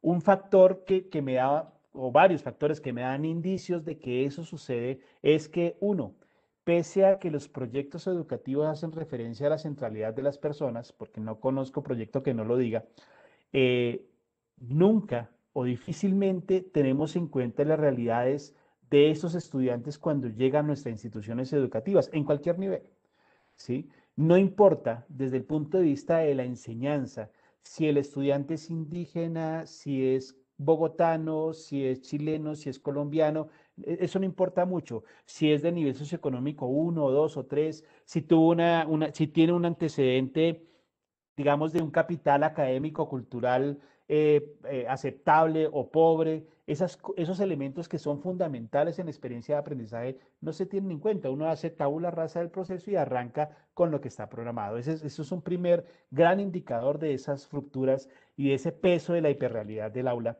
de la enseñanza en ese punto. Dos, los procesos que pasan dentro de la enseñanza están regulados por indicadores, por criterios de calidad, por contenidos, por normas ministeriales, por decretos gubernamentales que no tienen nada que ver con las apuestas formativas de los proyectos educativos. Entonces uno tiene una mano el proyecto educativo y tiene la otra el plan curricular aprobado por el Estado. ¿Y qué es lo que pasa en el aula? Pues me quedo con esto. Aquí manejo el discurso, manejo las prácticas, manejo el idioma, el lenguaje institucional, pero termino repitiendo y replicando ese tipo de elementos que se desconectan por entero de la realidad.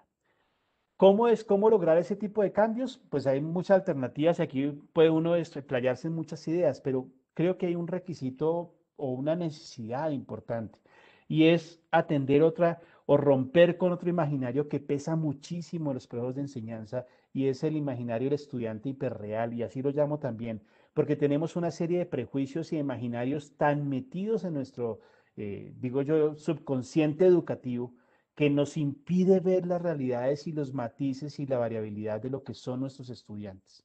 El encuentro humano, en últimas, en el aula termina siendo entre dos hiperrealidades y la realidad real, si me permiten la expresión o la redundancia, queda en los pasillos, queda en los otros espacios, queda buscando otro tipo de experiencias enriquecedoras, transformadoras para todos los agentes que interactúan ahí, pero terminamos haciendo siempre un paréntesis para el proceso educativo, cierro mi paréntesis y pareciera que siga la vida cotidiana.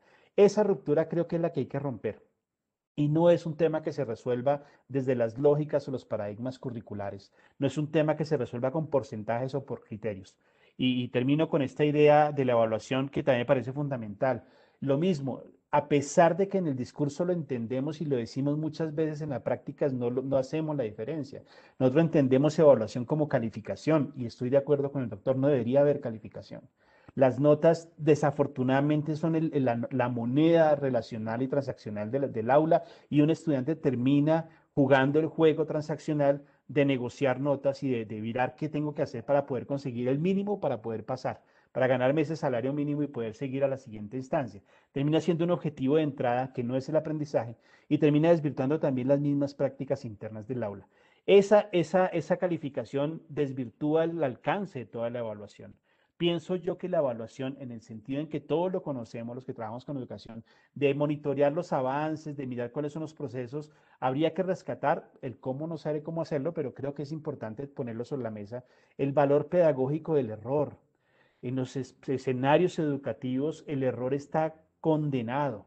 Equivocarse no puede ser posible. El que se equivoca se queda por fuera del sistema, puede quedar excluido del proceso, se queda retrasado de su grupo de amigos. Entonces no damos la posibilidad de utilizar el error como elemento de aprendizaje. Y ahí hay un factor importante, porque es ahí donde uno construye escenarios de creatividad, escenarios de alternatividad, escenarios de encuentro, de trabajo colectivo. Eso desde la lógica curricular es casi que imposible pensarlo. Entonces creo que habrá que romper esos imaginarios y darnos cuenta de que la realidad va con otras trazas y por otras rutas distintas. Pues muchas gracias a Juan y a Frank. Yo voy a, pues quisiera darle una vuelta sobre esto último que acaba de plantear Frank, frente a la ruptura de los imaginarios, eh, precisamente porque los imaginarios son detonantes de la acción. Entonces, ¿cómo podríamos efectivamente romper esos imaginarios, no? Si para muchos son los que orientan, guían los cursos de acción. Es más, no hay siquiera un nivel de conciencia de que eso está en un plano imaginado y no en el plano de lo real. Me parece interesante eso que tú planteas y que podamos darle como un poco de vuelta sobre, bueno, y si efectivamente nuestros sistemas educativos y las formas como nosotros de alguna manera aterrizamos eso en las escuelas, en las aulas de clase también. ¿Cómo podemos entonces empezar a hablar de unas disrupciones educativas? ¿Cómo podemos plantear un panorama esperanzador en el que la educación, pues efectivamente sí sea ese lugar de esperanza en términos de transformación y de cambio? Y voy a unirlo a algo que plantea Julián Nieto en el chat en términos del contexto, ¿no? Él plantea que hace parte del proceso educativo el contexto. Todos estos son diferentes. Cada comunidad educativa tiene un contexto. Considero que desde este punto parten las realidades de muchas prácticas pedagógicas teniendo en cuenta las necesidades e intereses de los estudiantes. Aquí cobra sentido el rol del maestro, buscando, cambiando y fomentando nuevas estrategias para el trabajo en aula. Es por ello que parte del discurso se debe reflejar que en parte del discurso se debe reflejar el proceso de enseñanza. Y plantea una pregunta. ¿Cuál, para los expositores, cuál es el enfoque o prioridades que debe tener el maestro en el proceso de aprendizaje en la realidad de pandemia y alternancia actual, teniendo en cuenta las características de sus estudiantes, pues para seguir incentivando la conversación? Entonces, nuevamente les retorno la palabra. No sé si Juan Bien, o sí, Frank. sí, en breve. Bueno, también reaccionando un poco bueno, a la pregunta y lo que se plantea, también hay que tener cuidado muchas veces, sobre todo desde el punto de vista, yo lo digo por lo que he visualizado acá, desde las perspectivas más críticas, que naturalmente creo yo adhiero, pero en alguna ocasión, no recuerdo en qué lugar, Julio Cortázar dijo algo que lo hallo maravilloso, ¿ya? Maravilloso y terrible, ¿ya? No se puede combatir largamente a un adversario sin terminar por parecérsele. Y ese es un tema, porque finalmente tú terminas siendo un agente de aquello que tú mismo combatías. Ahora, esta pregunta me parece fundamental hoy día. Hoy día tal vez se ha naturalizado un poco la pandemia. Estamos en una situación de catástrofe mundial. Catástrofe, por donde lo miremos. Hay compañeros que han fallecido, hay gente que ha muerto. eh, Unido a un estallido, a los estallidos sociales, hay gente que ha fallecido. Y muchas veces algunas escuelas, está bien, siguen preocupadas y focalizadas en la cobertura curricular, en avanzar en los contenidos, linealmente. Creo yo que es importante avanzar en ciertos procesos de sensibilización. Creo yo que hay una cantidad importante de estudiantes y alumnos que merecen compasión. Tal vez a algunas personas no les ha afectado directamente la pandemia o la muerte o la enfermedad, etcétera. Pero yo creo que es muy relevante tener una comprensión de ese dolor, digamos, el dolor como lo ha dicho Boris Cyrulnik, que es uno de los mayores exponentes de la resiliencia, es inevitable, el sufrimiento es opcional. Y yo creo que hay que aprender a la gente, a los niños, ayudarles a comprender metafísicamente también lo que es la muerte. Y creo que hay que avanzar en una pedagogía muy restitutiva, hay que restituir un montón de cosas de personas que han quedado mal, y eso también implica que hay que educarlo. Yo creo que hay que educar en ese sentido, y no solamente desde el punto de vista de la cobertura, de las coberturas curriculares, las exigencias que hay, de pronto de que hay contenido mínimo, hay priorización curricular, y esa priorización curricular tiene que ver con didácticas de la emergencia que aquí se han planteado. Está bien, pero yo creo que hay aspectos que tienen que ver con preguntarle a las personas, con otro tipo de pedagogía, con otro tipo de acción, que es lo que debiese priorizarse en este tiempo. Muchas pruebas, yo creo, de admisión o debiesen suspenderse, no se puede seguir avanzando en eso, creo yo. Que la lógica de la estandarización sigue instalada, se sigue avanzando, en algunos lugares se sigue avanzando como si nada, pruebas que se hacen, evaluaciones que se hacen con formato de Google Form, ¿verdad? Y se hace alternativa y ahí se contestan y se colocan calificaciones. Yo creo que eso es un sinsentido. Creo que hay que buscar otro modo, hay que imaginar otra forma de preocuparse de las personas que están afectadas en las propias comunidades y ayudarles. Ahí eso que planteó en su momento Dostoyevsky, en su propia realidad, de que yo soy responsable, todos somos responsables de todo, pero yo el primero antes que todo, yo creo que eso es clave. Y ahí yo creo que ha faltado. Los colegios están muy preocupados, acá por lo menos, del retorno seguro, de los metros, y ahí está machacándoles con los contenidos, en fin, con todo lo que eso, como si nada hubiese pasado. Y eso yo creo que, y los profesores lo tienen que hacer muchas veces porque están mandatados, si no lo hacen se acaba el contrato laboral. Entonces, no es responsabilidad tampoco única de ellos el sistema, a través de los ministerios que presiona y genera finalmente estos agenciamientos. Y yo creo que eso, ahí hay un tema. Yo creo que más allá de decir cuál es el mejor modo, la mejor didáctica, si yo comparto lo que decía Frank, si es STEM, si es una transposición didáctica situada, si es no sé qué cosa, ya yo creo que va por otro lado tendría que ir la dirección de la educación, tanto en educación, estoy hablando universitaria, como en la escuela. Ujú.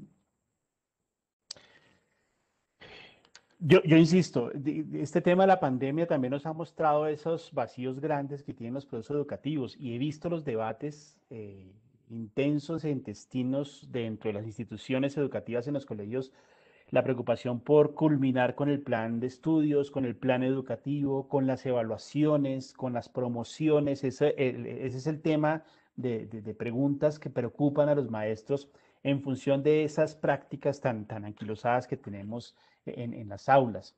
Y eso, en el fondo, termina siendo casi que irrelevante cuando uno lo pone o lo contrapone a la realidad, como lo mencionaba el doctor, crítica, dura, dolorosa de lo que estamos viviendo a nivel global. O sea, yo viendo estadísticamente, yo creo que todos nosotros conocemos al menos una persona de primera línea que ha sido afectada por el COVID. Alguna persona que ha partido y nos ha dejado por ahí situaciones. Es un tema que ya hace tiempos dejó de ser un mito, aunque todavía existe el debate y algunos digan que esto es una cosa de discursos, de manejo, de control social, de control de masas, pero es una realidad dolorosísima.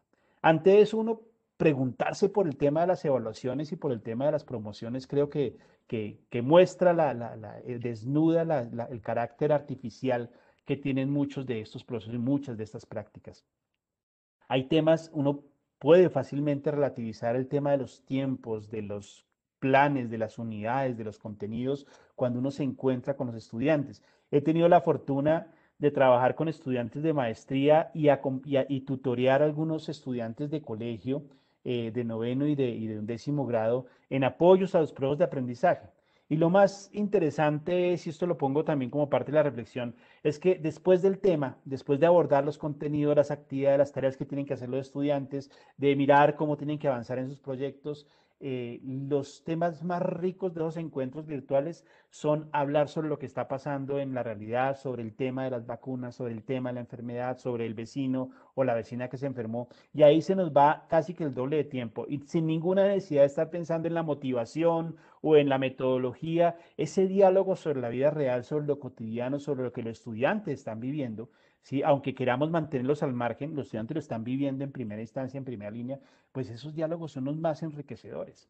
Poder dar una voz de reflexión con el riesgo o sea, con la intención y el reto de iluminar sin adoctrinar, sin imponer mi punto de vista, sino crear ese tipo de diálogos y encuentros persona a persona, o sea, ese rostro y esa experiencia individual con la nuestra, eso es lo más rico que sucede en la educación.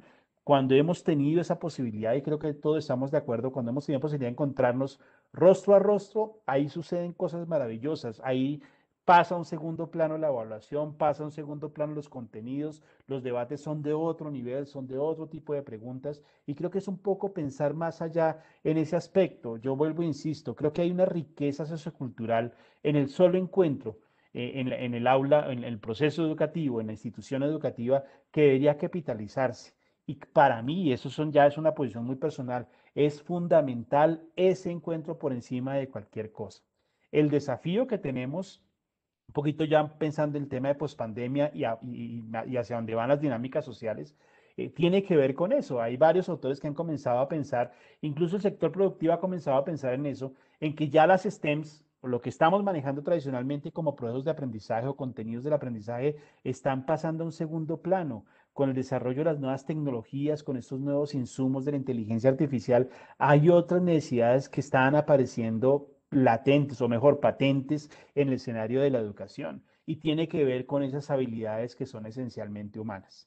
¿Cómo desarrollarlo? ¿Cómo darle el vuelco? Pues esa es parte de la reflexión del proceso de educación sobre la pregunta inicial.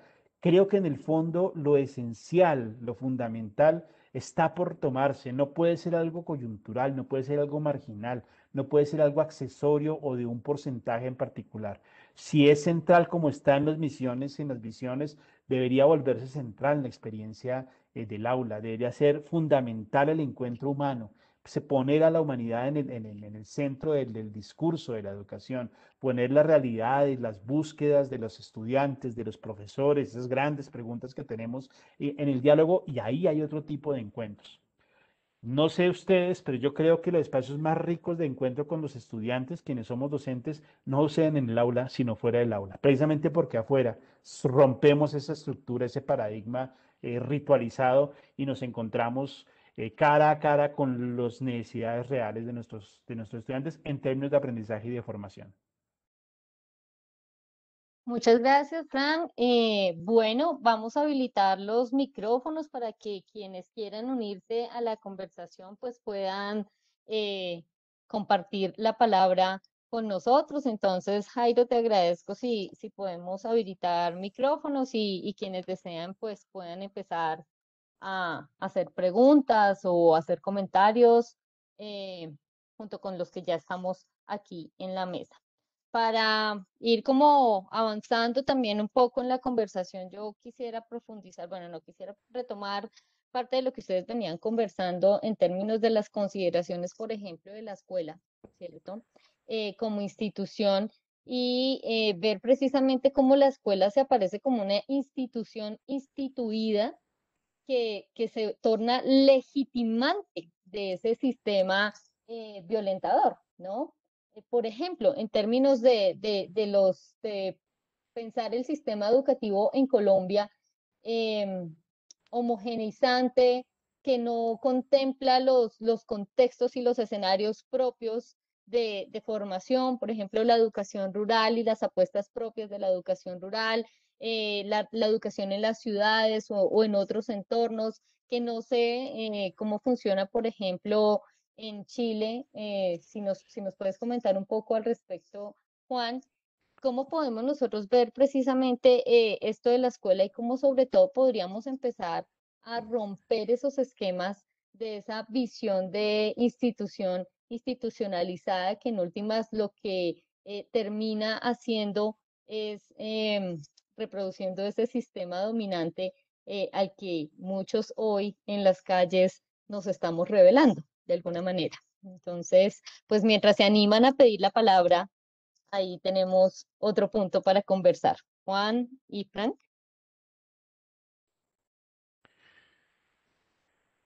Si quieres, comienzo yo, Juan, esta vez.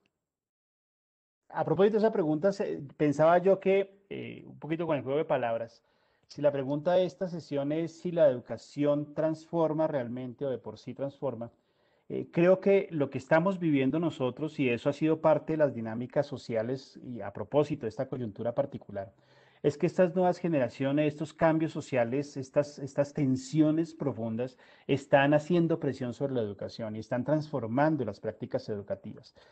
Transformándolas, creo que estamos en un momento de tensión y de ruptura, en donde tenemos que tomar decisiones como procesos educativos, ¿sí? Y una alternativa es retrotraerse y radicalizarse en esas prácticas decimonónicas, que es una tendencia muy tentadora porque es el paso más tradicional. Uno lo ve en las prácticas, cuando uno ve directivos educativos que dicen que no hable el estudiante en este foro porque nos hacen quedar mal, ¿sí? Y eso lo dice un directivo educativo. Eso comienza a marcar ese tipo de discusiones. Cuando los estudiantes salen y evitamos o procuramos y nos afanamos para ver cómo es que no nos dejen mal, no aparezca por ahí un estudiante de nuestra institución, por ahí en cámaras o ese tipo de cosas, en esos actos, entre comillas, vandálicos. Esa situación está confrontando los procesos educativos. Las preguntas sobre, a propósito de la pandemia, de cómo resolverlo, de cómo atenderlo, están mostrando esa ruptura y ese vacío, y eso tiene que movernos de alguna manera. La primera alternativa es retrotraernos, como le decía, y la segunda es abrirnos a ese tipo de espacios. Yo creo que un gran actor o un gran agente que podría dinamizar mucho este cambio es la agencia del estudiante. Y es tenerla en cuenta, ahí pasó el felino, y es tenerla en cuenta en las prácticas reales del aula. Y contar con la agencia es pensar, bueno, ¿usted qué piensa? Es pensar que son reales y que pueden aportar al proceso educativo, pero vuelvo, insisto, no ritualmente. No es pregunte, opine, diga lo que quiera, y yo al final pues termino, cierro y digo lo que yo debo decir. No, de verdad es generar el diálogo, es democratizar el aula, y eso es un desafío grandísimo porque no sabemos cómo. Eso es otra experiencia educativa. El romper esa verticalidad del docente estudiante, del que enseña y del que aprende, y ponerle en diálogos de constructores de conocimiento en diferentes experiencias, en niveles de aprendientes, digamos, con diferentes énfasis o con diferentes perspectivas, y eso comenzaría a pensarse en otro tipo de cosas. En casi que, incluso me pongo en riesgo de aquí de críticas, pero para eso es el debate, de relativizar los contenidos, incluso en educación superior, eso es lo más complicado, en función de lo humano, vuelvo a insisto, de las habilidades, de las competencias de interacción, de analizar la realidad, de pensar diferente, de desarrollar otro tipo de matices. Creo que ni siquiera es compensarlo, es relativizarlo en función de lo que es esencial realmente. Y ahí hay una cantidad de situaciones. Termino con lo que comencé. Creo que la tensión social, las dinámicas sociales están transformando la educación y tenemos alternativas. Ojalá tomemos la ruta más difícil. Sí, yo creo que a partir de lo que reflexiona Carol, creo que en el caso nuestro y en el caso de muchos países de América Latina, o de nuestra habya yala, si se quiere, creo que el peso de la noche colonial sigue muy vigente. Por eso que algunos hablamos en el caso nuestro, de un colonialismo republicano. ¿Por qué? Porque el Estado de Chile, por ejemplo, es un Estado unitario, homogeneizador. Piensen ustedes que en la región nuestra, la región de la Araucanía, 45% de la población es mapuche, vive en el campo, fueron reducidos y transformados en agricultores, no son los mapuches no son agricultores de por sí, y se enseña educación intercultural en todos aquellos colegios que tengan más de un 40% de población mapuche. O sea, se le enseña educación intercultural a los indígenas, cuando los que más educación intercultural necesitan, los que más necesitan son los colegios, qué sé yo, ingleses, alemanes, laicos, lo que sea. Pero en la educación intercultural acá se le enseña a los indígenas. Una cuestión muy surrealista. ¿Ya? Ujú. Luego, no hay educación propia en los territorios y no hay educación propia. La etnoeducación, que la conozco que hay en Colombia, que es, digámoslo también, que no fue tampoco un discernimiento político, sino que no vamos a decir que fue un dictamen del gobierno colombiano que existe educación propia en el Valle del Cauca, por ejemplo. O sea, lo que hace el CRIC ahí es muy interesante, pero también con mucho dolor y con todos los costos que eso tiene en términos de ese territorio. Acá, por ejemplo, eso ni siquiera existe.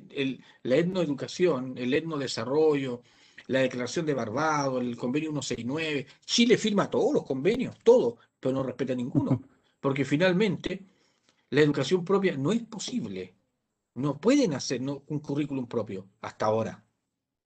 Porque yo les digo que con el resultado del sábado, los grupos más conservadores, para que un artículo esté en la Constitución, tienen que haber 2/3. Y los 2/3 están. Chile va a ser un Estado plurinacional, posiblemente. Es decir, con 2 naciones, al menos. O con las primeras naciones.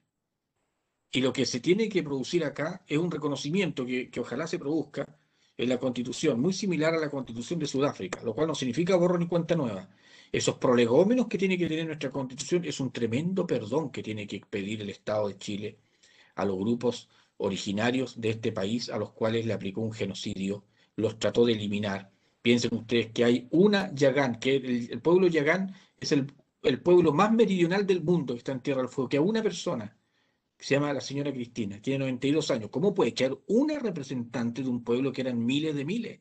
¿Por qué? Porque el Estado los mató, finalmente, a través de distintos agenciamientos. A los mapuches se le trató de eliminar la lengua, que es lo más sagrado que tiene un pueblo. Se invisibilizó el mapuzungún, pero sigue vivo, sigue vigente, en fin, gracias a la abuela, a la oralidad, a la enseñanza oculta en los fogones, no en la escuela. Entonces, Ujú. yo creo que, que la educación, los territorios tienen que tener su propia educación. Tal vez no puede haber una decisión de que el Estado es igual tenemos que estudiar, igual hay que reconocer el mérito a O'Higgins, San Martín, Bolívar, qué sé yo, ya, Sucre, ya, Artigas. Pero también los territorios tienen sus propias lógicas. Y eso hasta hoy no ha sido respetado en su dinámica, en sus tiempos, en lo que significan los horarios. Por ejemplo, en el mundo mapuche, eh, todos los consejos en la formación indígena se hacen en la mañana, no en la tarde. O sea, no en la tarde, porque empieza a bajar la energía. En fin, los pueblos andinos son más o menos similares en general. Entonces, claro, de pronto en la universidad usted le aplica horarios a las 7 de la tarde, o sea, porque ahí empieza a aparecer bueno, hasta ahora, por ejemplo, por la lógica mapuche estarían apareciendo, están bajando las energías. Entonces, hay una serie de dinámicas, yo creo, interculturales que no han sido consideradas. Y cuando han sido consideradas de manera asimilacionista. Es decir, tiene que estar, qué sé yo, se celebra el Día de los Pueblos Originarios, los presidentes se colocan una manta, ya que, por ejemplo, y hacen todo el show que tiene que hacerse. Pero yo creo que todavía los estados tienen mucho resabio colonial. Y eso va para Colombia, va para Ecuador, para Chile, para Perú, y que se refleja también en nuestros comportamientos. Yo creo que eso es lo que... Y la escuela es reflejo de aquello. La escuela es monocultural. Frank, ¿tú ibas a reaccionar? No tienes micrófono. Yo estaba pensando que a propósito de lo que, que con esa reflexión comenzó el doctor al principio de su intervención. Nosotros en Colombia vivimos el fenómeno en los 90 de la séptima papeleta. Y eso fue un movimiento social muy democrático de gran fuerza, pues que trajo como consecuencia la Constitución del 91, que para mí es valiosísima, pero que infortunadamente eh, 20 años después no hemos implementado en su gran potencial. De todo el juego, digamos, de construcción de lo político a partir de la Constitución del 91 ha sido el buscar ajustarnos y retrotraernos a ese tipo de prácticas, manteniendo, digamos, la inercia de la costumbre y de un imaginario muy conservador que todavía pesa digamos, en los grandes liderazgos de este país. Hasta ahora estamos viendo en los últimos años gobiernos locales de otras prácticas, de otras corrientes, aunque todavía muy tímidas, pero esa deuda social que trae la Constitución, que tenemos con esa Constitución maravillosa, o sea, es de enorgullecerse, en función de reconocer la pluralidad, de reconocer los derechos diferenciales, de conocer que entendemos que esta es una nación de muchas culturas y de culturas híbridas, ahí nomás se plantea otro tipo de procesos y de elementos. Eh, Incluso es imposible si nosotros pensamos en términos de las prácticas de la escuela, las prácticas del aula, en lo que hacemos ahorita es imposible pensar ser constitucionales dentro del aula. No nos funcionaría lo que estamos haciendo tradicionalmente. Se nos desarma todo el proceso. Y eso también hace parte con esta reflexión nacional. Lo que estamos viviendo ahorita, las pugnas, los reclamos, los elementos de negociación son los temas que están pendientes desde el 91 en la Constitución y que están pendientes incluso desde el acuerdo de paz firmado hace unos años. Ahí están las cartas, ahí está la propuesta de trabajo. Simplemente es una deuda social que tiene la nación con respecto a muchos pueblos y creo que esta situación ahorita, como lo mencionaba, se me escapa el nombre, Rodrigo Primi, estamos viviendo una primavera democrática en Colombia y creo que ese impulso no se puede perder. Y el sacrificio que ha implicado con jóvenes, con muertos, con desaparecidos, con mutilados, debería ser garantía de asegurar de que esto no volvamos a algún tipo de arreglo particular que sigan, como lo decía hace un momento el doctor, muy gatopardista, arreglemos y cambiemos todo para que todo siga igual. Y ese creo que es el reto y el desafío.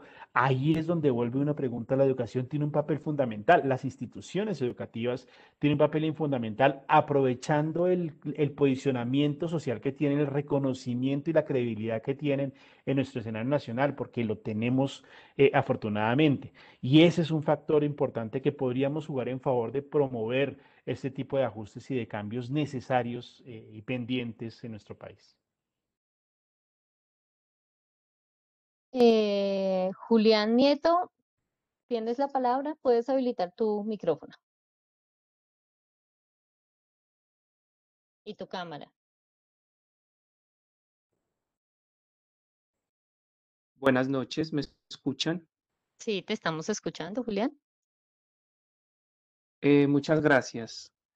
Pues agradecer estos espacios de retroalimentación, de reflexión, de participación también en procura de nuestra formación y de el mejoramiento también de tantos espacios pedagógicos y académicos en los cuales nos encontramos inmersos. Ajustando, complementando un poco lo que hemos venido tratando esta noche, que considero que son varios puntos y varios aspectos de suma importancia. eh, Considero que en la mayoría de los gobiernos y de los estados pues dan unos estándares y unas líneas importantes para el trabajo en el aula de clase, pero pues el maestro se enfrenta a unas realidades y a unas condiciones hay veces un poco diferentes.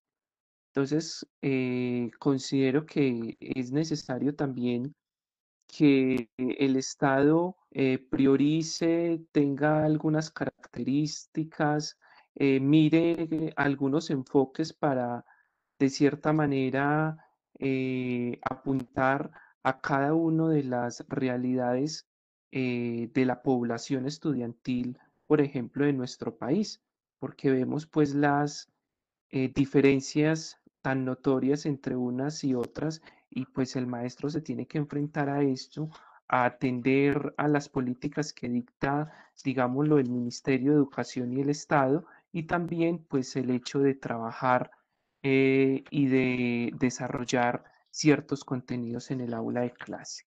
Muchas gracias.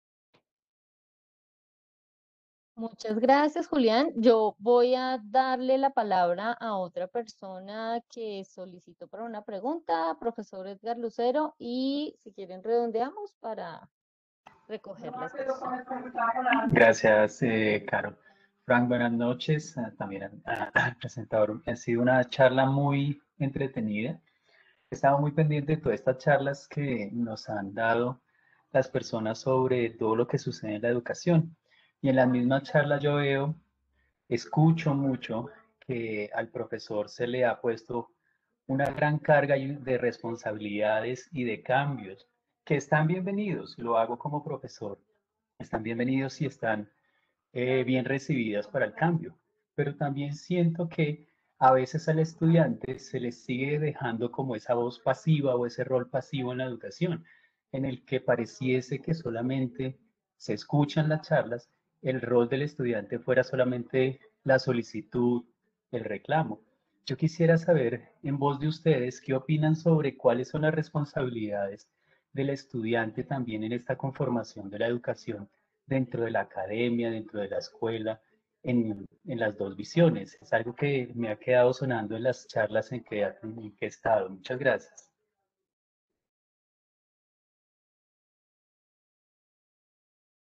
Bueno, sí, Sí, por favor, Juan. sí, muy brevemente, yo creo que es un punto importante.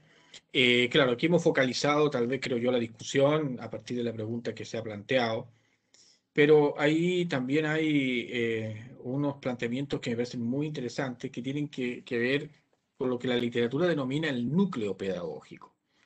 El núcleo pedagógico. El núcleo pedagógico estaría constituido por principalmente tres grandes agentes: el profesor, el profesorado, los estudiantes y los contenidos. Entiéndase, si uno de esos tres no está presente, contenido de todo tipo, creo que ahí se pierde la perspectiva y el contexto que lo circunda. Por eso que oscilar o pendular, pasar desde una pedagogía magistocéntrica o una paidocéntrica, creo que es un error. Yo ahí me quedaría más con toda esta enorme intuición de la pedagogía africana, que la leemos re poco, ya, que tiene que ver con una perspectiva mundocéntrica. Es decir, el estudiante es relevante, claro que sí, el profesor también, los contenidos también, eso sería el núcleo pedagógico y el mundo que lo circunda. Claro, si uno comienza a aplicarle enfatiza más uno que otro, comienzan a producirse los desbalances, creo yo. Eso solamente como comentario a lo que plantea el profesor de manera muy interesante. Juan, Frank. No te Ya. escuchamos. Ah, ok. Yo aquí también tengo que decir que lo que he observado en las prácticas de aula, en las prácticas de clase, los estudiantes juegan las cartas que nosotros les permitimos que jueguen. Cuando uno ve que el estudiante se centra en el reclamo, en el no me hizo, en el que usted no me explicó eso, entonces no me lo puede preguntar, es casi que el resultado de ese rito en donde solo le permitimos al estudiante que se queje. Aportar o construir otro tipo de dinámicas es muy difícil dentro del proceso de aula. Si yo quiero que el estudiante cambie sus actitudes, hay que cambiar la estructura del escenario. Socialmente nosotros jugamos las cartas que nos tocan y asumimos los roles que nos permiten jugar. Tan es así que cuando docentes asumen o entran en procesos de formación, llámenlo posgrado, llámenlo maestría, es curioso que uno termina como docente asumiendo el rol de estudiante y juega los roles, casi que es un guión adquirido en esas prácticas rituales del aula. Entonces creo que las condiciones del estudiante van a cambiar si nosotros cambiamos las condiciones del juego dentro del aula. Esa sería una primera reflexión y obviamente habría que mucho más que profundizar, pero para no extenderme, creo que es un punto. Nosotros tenemos los estudiantes que queremos tener en el aula y recibimos esa retroalimentación. Dos, efectivamente creo que es un trabajo, el docente está como en el centro de un huracán entre las peticiones y las búsquedas de los estudiantes, el encuentro con el mundo real de las prácticas de los estudiantes, las políticas educativas, las políticas institucionales, las políticas curriculares, cumplir, como les decía, con las mallas, con los tiempos, con las planeaciones, con los objetivos, con las aplicaciones, con los logros. Si el estudiante no tiene, en procesos generales, no tiene el rendimiento, no es la institución, sino los profesores los que tienen que responder por eso. Digamos que hay una serie de tensiones importantes. Quiero rescatar es la cara positiva, es que muchos de los elementos significativos, valiosos de la experiencia educativa dentro de la institucionalidad y la formalidad y la ritualidad de los procesos se deben gracias a los docentes que logran ir un poquito más allá, que van más allá y que se arriesgan a mirar que efectivamente la libertad de cátedra es un valor que debemos aprovechar, que debemos capitalizar. Me he encontrado con espacios en donde los docentes piden ese tipo de libertad y piden ese tipo de prácticas, pero cuando llegan decisiones, por ejemplo, a propósito de la pandemia, sobre la alternancia y sobre los procesos y el manejo de los tiempos, no actúan hasta que no les diga la Secretaría de Educación, tiene que hacer esto, esto, esto, esto. Y si hay un vacío, respóndemelo y hasta que no me lo responda no participo. Y uno dice, bueno, ¿y dónde queda la autonomía y la libertad de cátedra? Creo que ahí hay un factor también por explotar muy importante y es que efectivamente, rescatando esta idea importante del equilibrio entre esos tres componentes del acto pedagógico, los contenidos per se no tienen valor, no tienen sentido, sino en la dinámica de ese contexto relacional del docente y del estudiante. Entonces, esa relación dialógica tiene que darse, pero para que se dé la relación dialógica tenemos que darle voz real al estudiante, tenemos que darle esa posibilidad de interpelar, de buscar. Claro, eso nos rompe los parámetros de los tiempos, de las unidades, de contenidos, pero creo que esa reflexión hay que permitirla dentro de las aulas.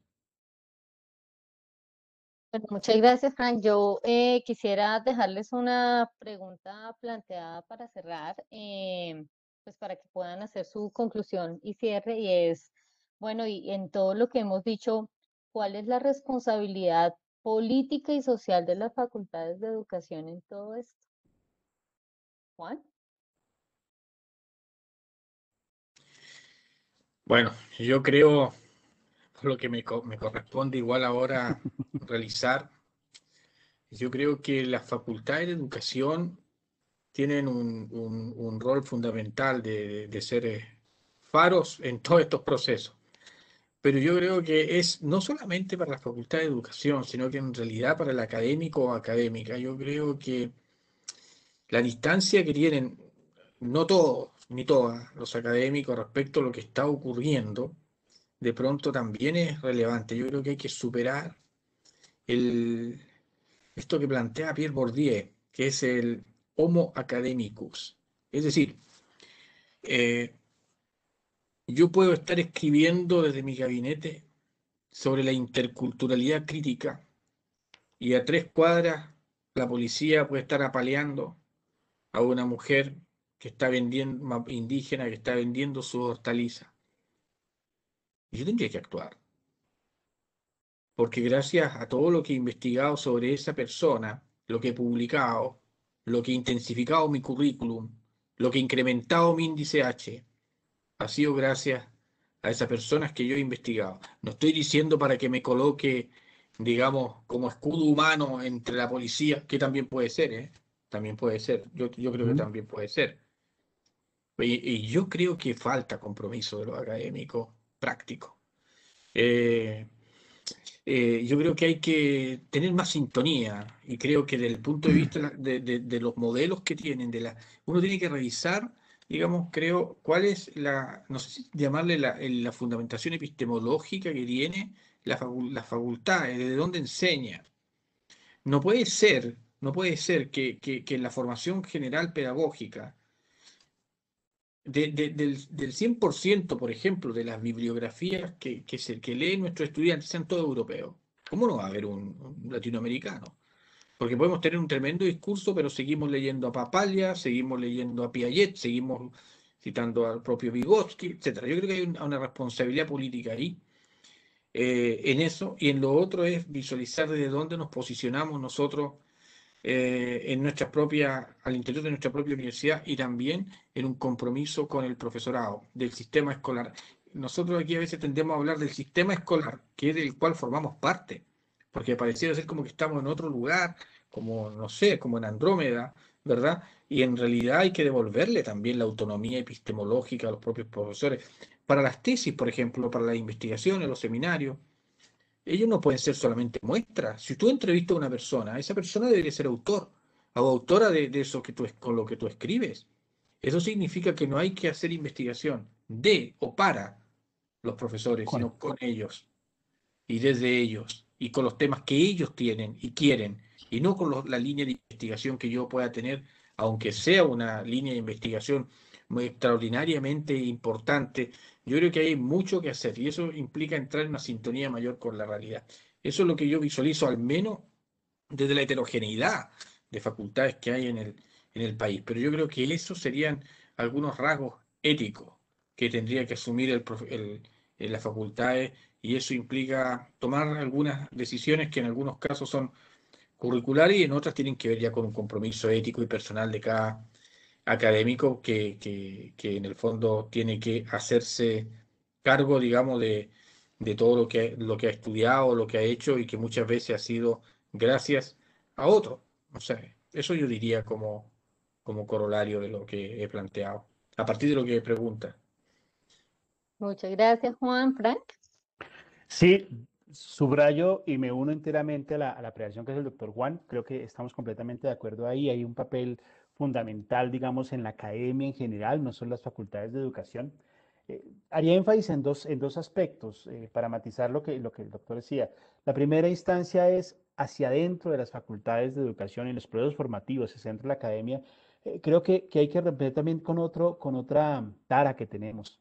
Y es que nosotros tenemos un imaginario, y cuando formamos docentes lo transmitimos, en que la lucha es de uno a uno, que es la tarea y la faena y la aventura y la jornada del docente particular, individual, singular, con el estudiante o con los estudiantes que le corresponda. Y esencialmente uno asume esa carga como sujeto individual y aislado, y uno asume que mágicamente la suma de las partes es el resultado del todo. Y creo que hay que pensar en esos procesos colegiados en cuanto a las dinámicas formativas, colegiados en tanto a los equipos docentes que son formativos, que son interdisciplinares, que deben ser interdisciplinares y quieren trabajar con la colectividad y no con la individualidad del estudiante. Ese es un primer desafío que tenemos, y hacia afuera, completamente de acuerdo con el doctor Juan Mancilla, creo que tenemos que tomar postura política, mantenernos al margen o tomar posturas diplomáticamente, políticamente correctas para no meternos en problemas. Creo que esa voz hace falta de la institución con respecto a la realidad que estamos viviendo. Esa postura institucional, esa voz que permita también el dar luces sobre el proceso, que vuelvo y lo decía hace un rato, la hemos escuchado a nivel de académicos individuales, particulares, que tienen esa línea, que tienen esa postura, que tienen ese reconocimiento, pero el silencio de las instituciones como tal ha brillado por su ausencia, y siempre ha sido, frente a estos escenarios de coyuntura social, una voz ausente que, insisto, que muchos esperan escuchar por el posicionamiento y el reconocimiento que la academia tiene en nuestro escenario nacional. Bueno, pues para los dos, Juan, Frank, muchísimas gracias por sus aportes, por haber aceptado esta invitación, por lo que nos han compartido. Es la primera de una serie de encuentros que esperamos seguir teniendo. Algunos de los temas que ya quedaron planteados van a ser motivo de otras conversaciones más adelante. Entonces, pues nuevamente muchas gracias por estar acá, por compartirnos sus conocimientos, sus experiencias, sus sentires. Y para todos los invitados, pues les recordamos que el día de mañana tendremos otro espacio de encuentro y conversación en la facultad. Entonces, pues que tengan una muy bonita noche, agradable noche y nada, pues estaremos conectados en este mundo conversando. Un abrazo para todos. Un Gracias abrazo, muchas igualmente. gracias. Muchas gracias por la invitación, que estén muy Hasta bien y que pronto. Doctor, sigan. gusto en conocerlo y escucharlo. Igualmente. Muchísimas gracias a Sí. ambos y a Carol por su presencia y por sus excelentes reflexiones y a todos los que nos acompañaron. Un abrazo para todos. Muchas gracias, Guillermo. Bueno. Muchas gracias a todos. Muchas gracias, feliz noche. Hasta